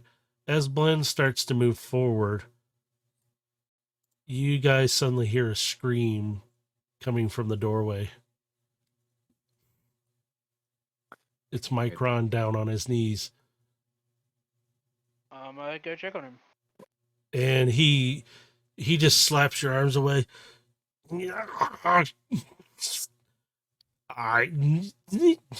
Help. I'm telepathically calling to Carbine to get back here. She I'm going to pick up the small bot and bring him into the jammer range. he see if that pulls helps. out a small dagger and tries to stab your hands. Oh, And, I will let him straight up stab me to grab him. and I'm assuming a 20 would hit you. Because it's a nat 20. Oh, that one's 7. Oh yeah, that hits. Yeah, That it's 20 just will hit. it's nat 20 will hit you. 17. Well, actually, it's and he strikes out at you because something's happening and it's not very nice. And you see him struggling. He's kind of backing into the doorway more and more as every time you try and just grab a hold How of him. far away is he from me? About 20 feet, maybe, give or take a little. Blend is like, what's happening? I'm not moving. I am not going to do a thing. And he's holding still. Like, Okay, so did he get grappled by Void Striker at all, or was that no? I don't know. Did he do a strength check? I am about to do one. Okay, because if you don't, I'm going in for my own grapple. He grapples him. Micron's a small bot. He's not super strong or anything, so. And you've literally got him by like one hand. By your size, you're huge to him. So you're holding him with one hand and he can't move. Yeah, I'm gonna bring him into the jammer range to see if that helps. And you see him just screaming in agonizing pain and just going. Upon noticing that, I'm going to drag him over here out of the jammer range. And Blend is like just sitting there. And Felix is like, come over here and sit on the step for a moment. And Micron just kind of, you see him pass out. He calms down and he just passes out in your hand.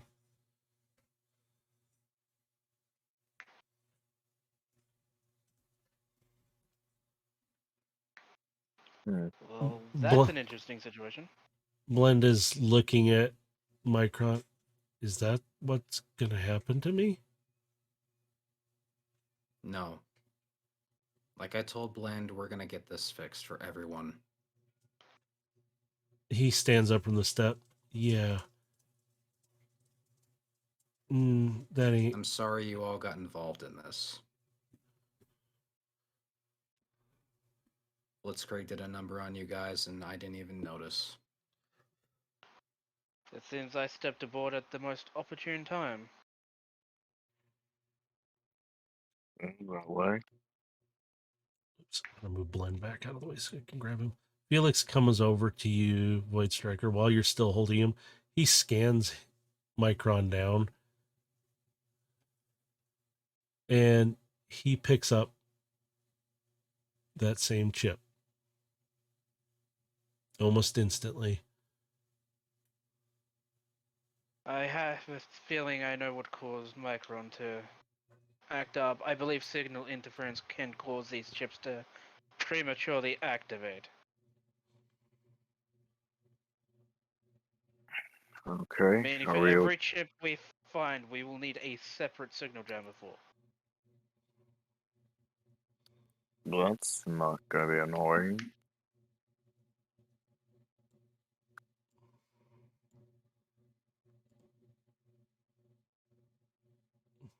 Felix just sitting there. I can remove this chip, but it's going to be. He's out right now. We better do it now.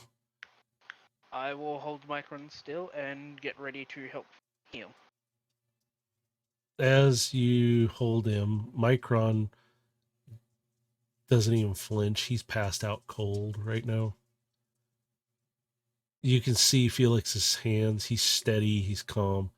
He cuts open a little thing. He reaches in with those tweezers and he grabs hold and he goes, Micron said something about it being stuck.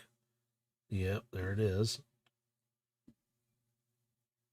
And he's holding it with the tweezers and he kind of gently closes Sorry, the had to opening. reconnect. Oh, yeah. Don't worry, it doesn't come across on mine.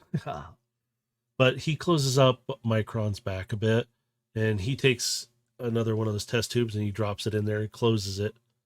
And he looks at it. Same one. And he kind of hands it to you, Gilgamesh, since you're closer and you have the other one. And he looks at and he goes, "Is this the same one?" And I will do that on Micron. Yep. And I'm examining it. I'm assuming it looks identical. yep. Yep. Felix turns to you, Void Striker. Can you run that scan again with this on me? Just to be I sure. will do so now that I've got like 3 chips worth of signals to work with. So,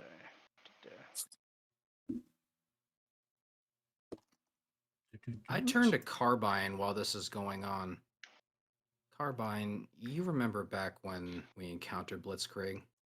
You pulled a chip off me, yeah? Yes. Was it the same as this? And she looks at it, and you can hear the. Yes, it's identical, almost. But this one's got a different. This one doesn't inhibit. It controls. It looks like fascinating little chip. I'd like to know how the hell he got these on all the crew without our knowledge. I don't know. We were not. Skipjack was one thing. Getting me and getting Overload, that's another. But how did he get the rest of the crew inside their bodies like this without our knowledge? I don't know.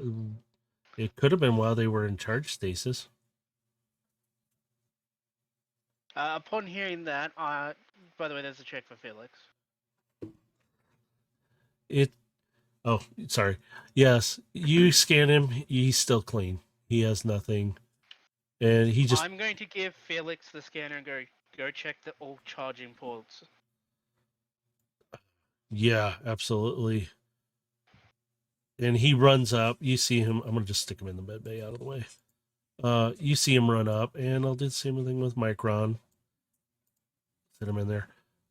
You see him run out of the room and up, and he just starts. You can hear movement and stuff. He's scanning every room, every part, and you can just hear him doing that while you guys are still discussing. Blend is still sitting kind of over, and he's like, I don't want to have that happen. I'd rather you guys try and take this thing out of me than have it in me at all. If I can't live and feel that I can help. There is a chance you might live, but with no memories. Or what I've been I'd ordered rather to do. we do a safer route for you, Blend, rather than just trying to rip it out on a whim. We need If to I had be access smart to my about full this. laboratory, I might be able to do more for you, but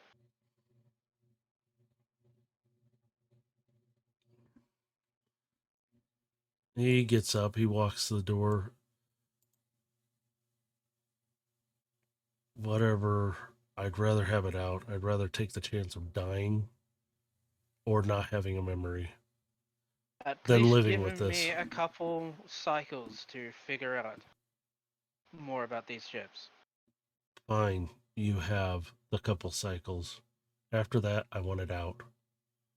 And he turns back, he looks at Kevin Steele. You two locking me in, or are they?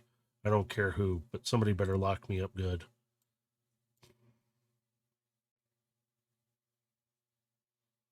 I'll nod. Very well. I'll make sure the cook brings you meals regularly, and if you need anything, any books or anything, let us know. Kevin, You can communicate to me via Scamper as well. I'll take care of everything he needs. Steele's like, I will too. Let's go lock him up. And he kind of takes the piece of Steele reaches over, takes that'll work. He takes this piece of rebar, door lock. And you see Kevin and Steele walk back with Blend. They're you hear a kind of somber moment back there as they walk. Sorry, buddy. And it's like Blend isn't responding at all. He's just whatever.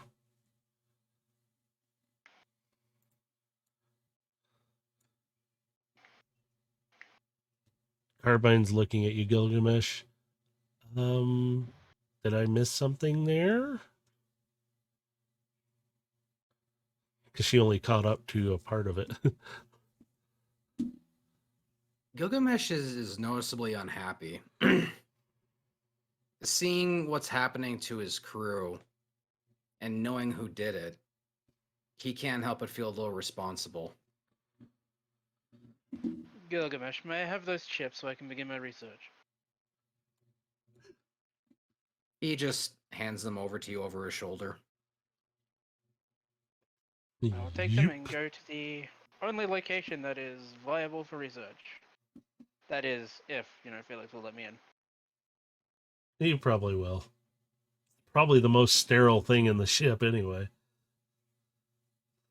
Felix has Micron on the little stretcher kind of bed, charge bed, kind of monitoring him.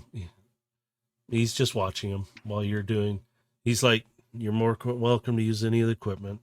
Don't break it. I'll begin looking into these chips as soon as possible. So while they're doing that, what are you two up to, Overload and Gilgamesh?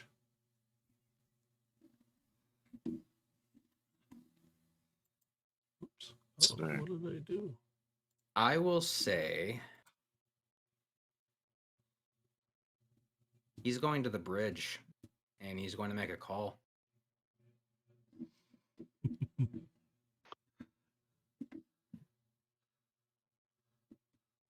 He's going to reach out to a very well-known associate to him that will be on Cybertron. And her name is Kiara. And it's spelled Key-hyphen-ARA.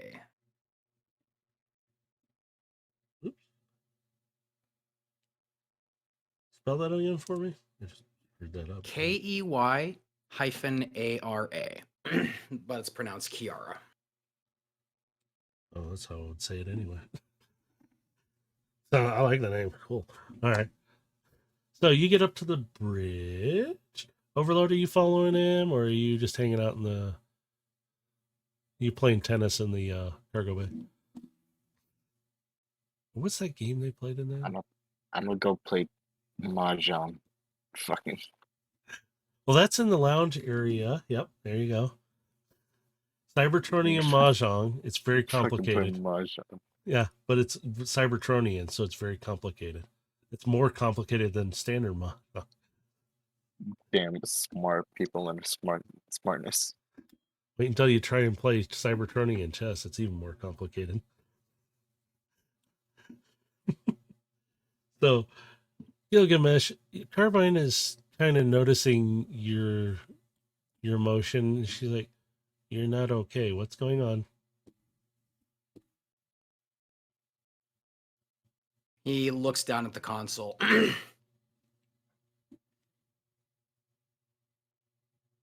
What's happened to them is my fault. And I need to correct this.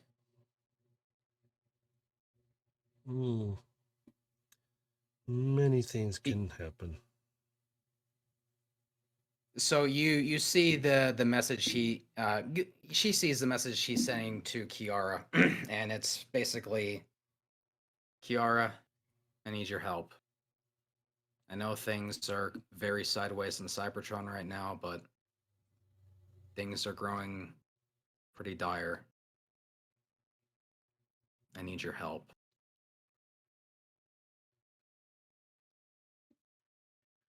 And he sends it.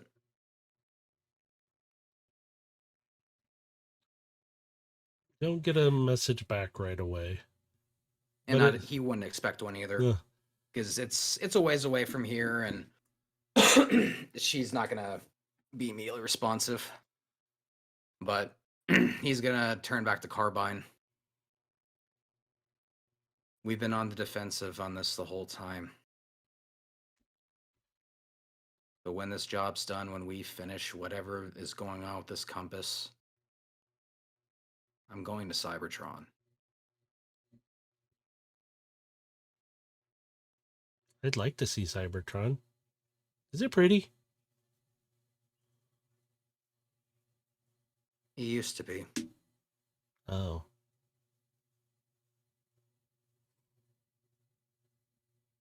Not good, huh? He shakes his head. No, Oh. not anymore. Still like to see it.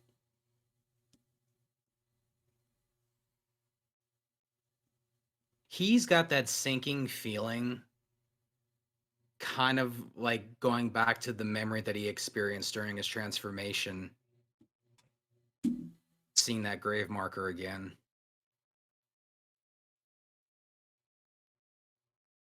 He's got a very heavy heart right now.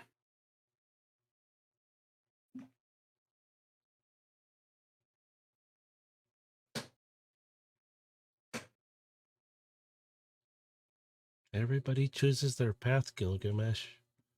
Some of us don't get to. They chose to do this, and they were nice. And they still are. They chose to be here. They know what may happen. They didn't have to. They could have just moved to another part, right? From the stories they told me. Perhaps. But their involvement with me is what got them in the place they are now. They've blitzkrieged in to attack the ship, take control. If we could have caught it sooner, we could have stopped this. I could have stopped this. Yes, maybe. We can't stop everything, but we have a chance to change it.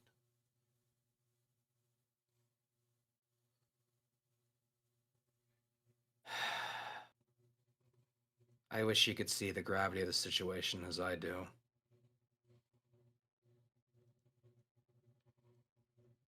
We may share memories and you may have some of the knowledge that I have, but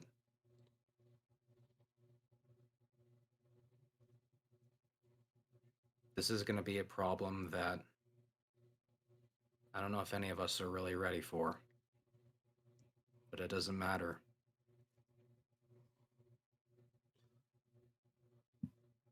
We need to begin our own offensive.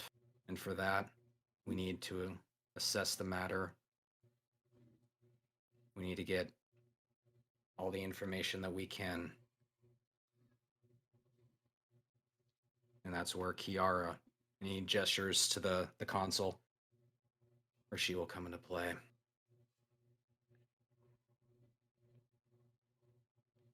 Well, help. That sounds good. She is help, right? She is. Okay. And assessment, assembly, action.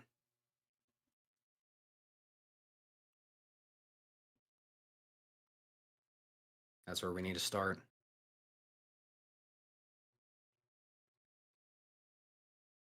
As soon as I find out from Kiara, as soon as we can get more information, we can do an actual assessment. Once we know the depth of the problem, we assemble our forces.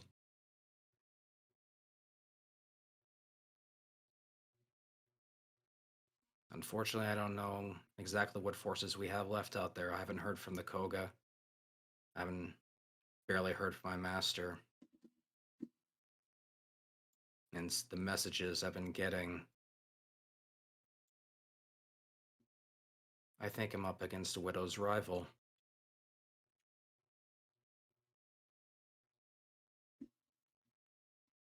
Your master has a rival? This is not good. Is that the one who shot at No. us? She was mean. Based on that message I got, yeah, I think so.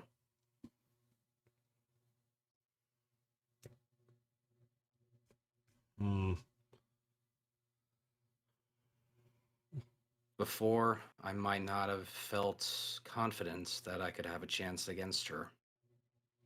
But now, with this transformation, with you, Overload and the others, we may just have a chance. Aegis is sitting in the other seat. He's just listening quietly while he monitors things. He's kind of sitting back right now because the ship's cruising. You kind of hear, you see Carbine's head turn toward Aegis, and you hear him. It's not, it's kind of somber, but we were talking for a moment. The stars are pretty out here. They look familiar. You know, we go on these paths all the time. She turns around. She's up on her paws. She's kind of walking along the outer edge of the console, moving around, looking out the windows. Sometimes we got to travel. You know, us minicons, we used to travel, but we kind of stopped doing it. I kind of like this. I get to see the stars more here. These stars look awfully familiar. Aegis? And he's kind of like, you see him nod his head to something she said. Something familiar. She comes walking back around to you, and she kind of just sits down, looks at you, flips her head. Don't feel so guilty. You're going to, but it will be okay. Even when things are bad, they'll be good. It will be all right. We're all still here. At least most of us. He's kind of gently, like, petting her on the top of her head. And she's And moving her head back and forth, and she's purring as you do it. Your little tufts moving around your hand. so while he's doing this, a quote comes to his mind, and he just says this aloud. Bravery without forethought causes a man to fight blindly and desperately like a mad bull. Such an opponent must not be encountered with brute force, but be lured into an ambush and slain.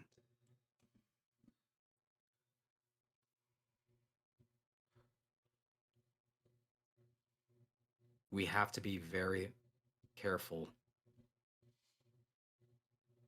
Bravery can only get us so far. We have to be mindful of everything that we do going forward.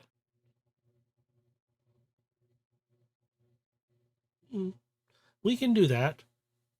Or we can just chink, and her claws and her one paw come out. Or we can just end them. Chink, and her claws go back.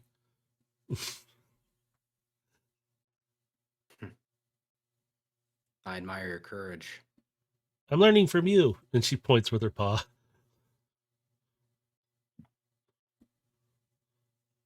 That just kind of brought him back.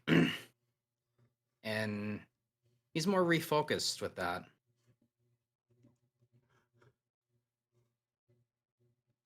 By the way, when are we training again? She's poking you with the paw. Well, I suppose we have a little time before we arrive at our destination. I suppose we can continue a little more.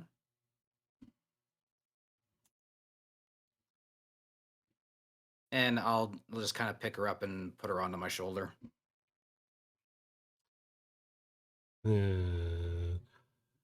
While Overload is playing the advanced version of Cybertronium Masha. And Yeah, Void because all the smart people are doing smart things.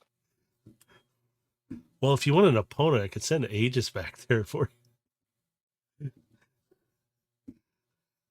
Although you might not want him.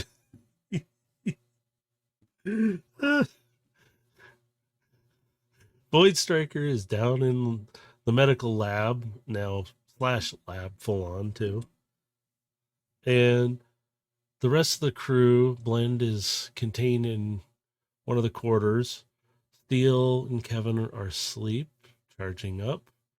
The triplets have cleaned up and repaired, but they have not gone back to recharge yet. They are still diligently making sure everything is spotless and ready to run. They will be on to charge soon, though. They're tired little ones. And Micron is charging up and healing the rest of the way. Mentally, mostly. And Felix is just sitting there like a doting dad in a recliner or chair, just sitting up, watching him, watching his vitals. While Void Striker is just in there tinkering around with figuring out what he can do with those little chips. Gilgamesh, you and Carbine and Aegis are just chilling on the bridge right now, enjoying the stars. And this is where we'll end this session. Yay. Just as you guys are about to pass into unknown territory. Welcome to the dark side. Welcome to the dark side.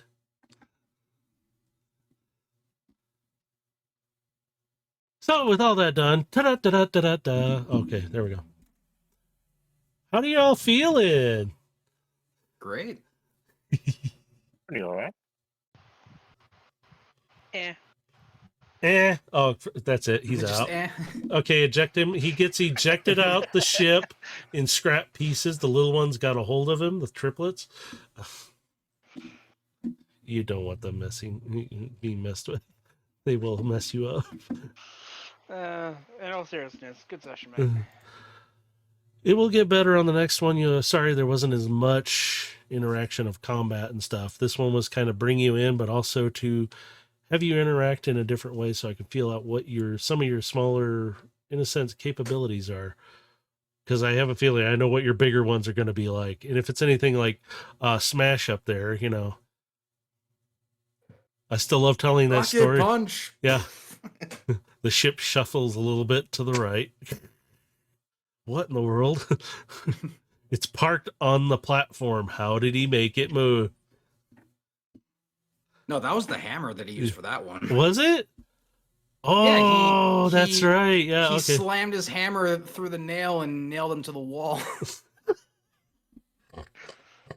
That's where he ended him. Oh, that was fun though. Took out ended that who? hammer. You ended out Blitzkrieg on the ship where you made it move practically. Oh, I didn't use a hammer. Oh, was it? I thought. Oh no, you didn't. It was my fist. Oh, that's right. You have your rocket. Wait, then who used a hammer? Well, I thought in the moment where you killed Blitzkrieg, you used the hammer to because you hammered in the Thank you, the Galaxy rebar Star to, Queen.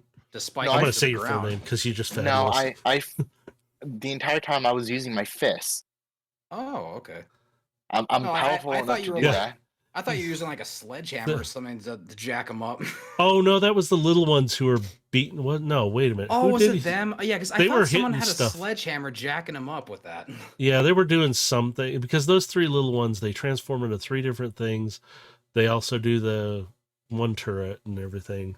But yeah, Yeah, and yeah, that's right. I got They transformed. I got a little response back on my message on that, and Really? Did boy, you know? I'm so gonna kill this bitch. See, nobody else got to see that but you. So that's your message because you sent it. And that but I dropped hints of what was said because Uh-huh. because of what was said in that message. Like, yeah, I didn't share it, but I did share part of what was in there. Yeah, so it's just one of those. I was like, yeah, I had those messages prepared ahead of time, and you technically were supposed to receive them about right at the beginning of the session, and I forgot them. It's So that okay. was they came in later at a perfect time, which set you all off on a good little thing. So next session, you guys are into the unknown territory. We're going back to Not gonna Sparky's lie, bar though. I'm excited to find out more about the Yeah, we can go to Void Spark. Striker Legend. Yes, I spun my own into it. You will be heading into unknown territory soon, though. Literally, that's what I'm calling this part of it now. It's unknown territory because you don't know what you're going to get. Neither do I. Well, I mean, we know Sparky's bar. Oh, we God, sorta yeah. We sort of Dude. know the area because we've been there. Do you? Do you know Sparky's bar? Well, It was our first not section. in like great Was it? detail, but we were there. Really? We should have Oh, some memory of what it was like. Was like. What those words was. We should At know, least considering that's where we- surrounding town. I mean, like, how do we should know. We should know where it is because that's where we met Gilgamesh's first Vans. You can just dance on it for a while. I'm good. also excited to be the Mad Doctor of the group. Yeah, that's kind of what everybody looks at you as. That's why I was like, the what? It's like, how? What? And I will fix you guys' names. Probably just gonna have to delete them and redo them because I don't know what's causing the blurriness still. So I'll fix those later. You guys got anything to plug? User redacted. That's him. That's someday. Potato. That's Potato. You know what? I'm just changing your name. You're not Baja. You're Potato. My stream, I am the my mighty Potato Lord. Thank you. my link's down below. I stream whenever I can. It's not the consistent schedule, but if you want to check me out, follow me on there. You'll see what I'm on. Here we go. Hang on, I gotta bring it back on the screen now because now it's big. He is now Potato Lord. That's it. Damn straight. Potato Lord. Anybody else want a title change? Shall I change you to Lord? Redacted. Oh, that's right. Yours is redacted. I'm gonna change yours too. But with that, all our links are mostly down below. The charity stream should still be going on, so anybody watching this, you can go down below, click the link, give it to the group, not me. I don't really care about myself on this. I'll start I'm another so revolution over spoons. oh god. We can't have utensil wars, okay? That's a whole other D&D thing. I will start the spoon revolution here, just like I did in the One Piece D&D. I'm gonna mute him. I'm just gonna mute him. That's Or- my idea. Oh, I see how it is. You got conspirator. Oh, okay. But no, there are links down below. It'll take you to our YouTube channel. Well, mine, but I just use it for everything. And you'll find it's yours, but it's ours. Yeah, I have the series set up there for both the D and Destiny one and I'm gonna call it the D and Transformers one because it's Dungeons and Transformers. Duh. And then there's other stuff there. I was hoping to start streaming this week, Lone Echo 2, but that did not happen with being sick. So hopefully this week I might pick up on it, depending on what chaos ensues in IRL. Yes, I've started the spoon revolution in chat. Let's go. Jeez. But yeah, let's see. Next Oof. week, we're gonna back restrict to it. D and Destiny, and Yes. after our holiday break, we're gonna be getting back into it, and yeah, cruise on Venus and learning more about Remy's ability and just how deep that power of hers really goes. Yeah. Come check it out. We have a good time. Check it out. That is next Sunday, 1 p.m. Pacific, 2 p.m. Mountain. Yep. And then I don't care about the rest of you. So you figure out your time zone from that stuff. I'm not doing it. You guys have fun. I'm gonna go stuff with Australian summer heat and then go play Borderlands. Fine. All right, have fun, bro. Wait, you're supposed to be heading up the revolution here. Come on. Oh no, I started the revolution. I never said I was leading it. Oh. I don't That know, figures. Kilobyte seems to be up front here leading it. Yeah, nice going. You started something. I'm leader now. Go spread the word of the mighty spoon revolution. Uh, How about no? Look at me. I am the captain now. I'm starting the spork revolution. Spork It's this. only a game. Spork is Why part do of the you have spoon to be mad? revolution. I'm an offshoot. Thank you very much. you'll burn down everything. Of course. That's what happens around here. And I never changed my icon or my little image while I'm talking. It's always just been Yeah. this. I'm like, I might just leave it. Which I need to See if it send works for you. Heximus a thank you for doing that because I do like it. It's actually really cool. Alright, Mini I'm out. con You guys have rise. fun. Yeah. Have a good one, dude. See you later. Minicons will rise. They will crush you all. They will take over. They will combine to make Miniconosaurus. No, I'm not. Yeah. Doom moves. It shapes into the form of. Oh no. Not this again. But anyway, yeah. Links are there. There are more links in YouTube. You'll find links for Swerve Bar podcast there too. I don't have them in the Twitch side. I really should because I really enjoy their stuff. Which, by the way, I need to catch up on all that. I haven't been able to listen a lot lately. And yeah, with that, Dave's link, you'll find Dave's link down in Twitch, but it's also on the YouTube too. Go check him out and harass him to, stream something. Throw things at him. Pick on him. And then user redacted, you'll reach him at userredacted at gmail.com. There is no, please don't do that. Somebody, Don't do that. I am set. Wait, I'm going to set up an email for him and it will go directly to him. Every message will pop up. I will make it happen somehow. I will make a Discord channel that just shows all these emails. It says, get it done. Do it. They're just going to harass him. Galaxy Star, thank you. I'm glad you really enjoy our campaign. Yeah. I'm having fun with this because I have no idea what I'm doing, so it makes it easier. Well, This- you've got experienced players in here helping, Yeah. leading the charge. So Yeah, they're leading. I'm stumbling. It's fun because then I still make it up as I go, kind of like what I did with yesterday's stream. I do it up on the fly as fast as my brain will let me think of something, and it's not pretty sometimes. But it was fun. It's still fun. I'm gonna have this uploaded soon. So you guys want to say night? Yeah, it is, Kilo. It is. You guys want to say night or morning or evening or whatever? Yaga.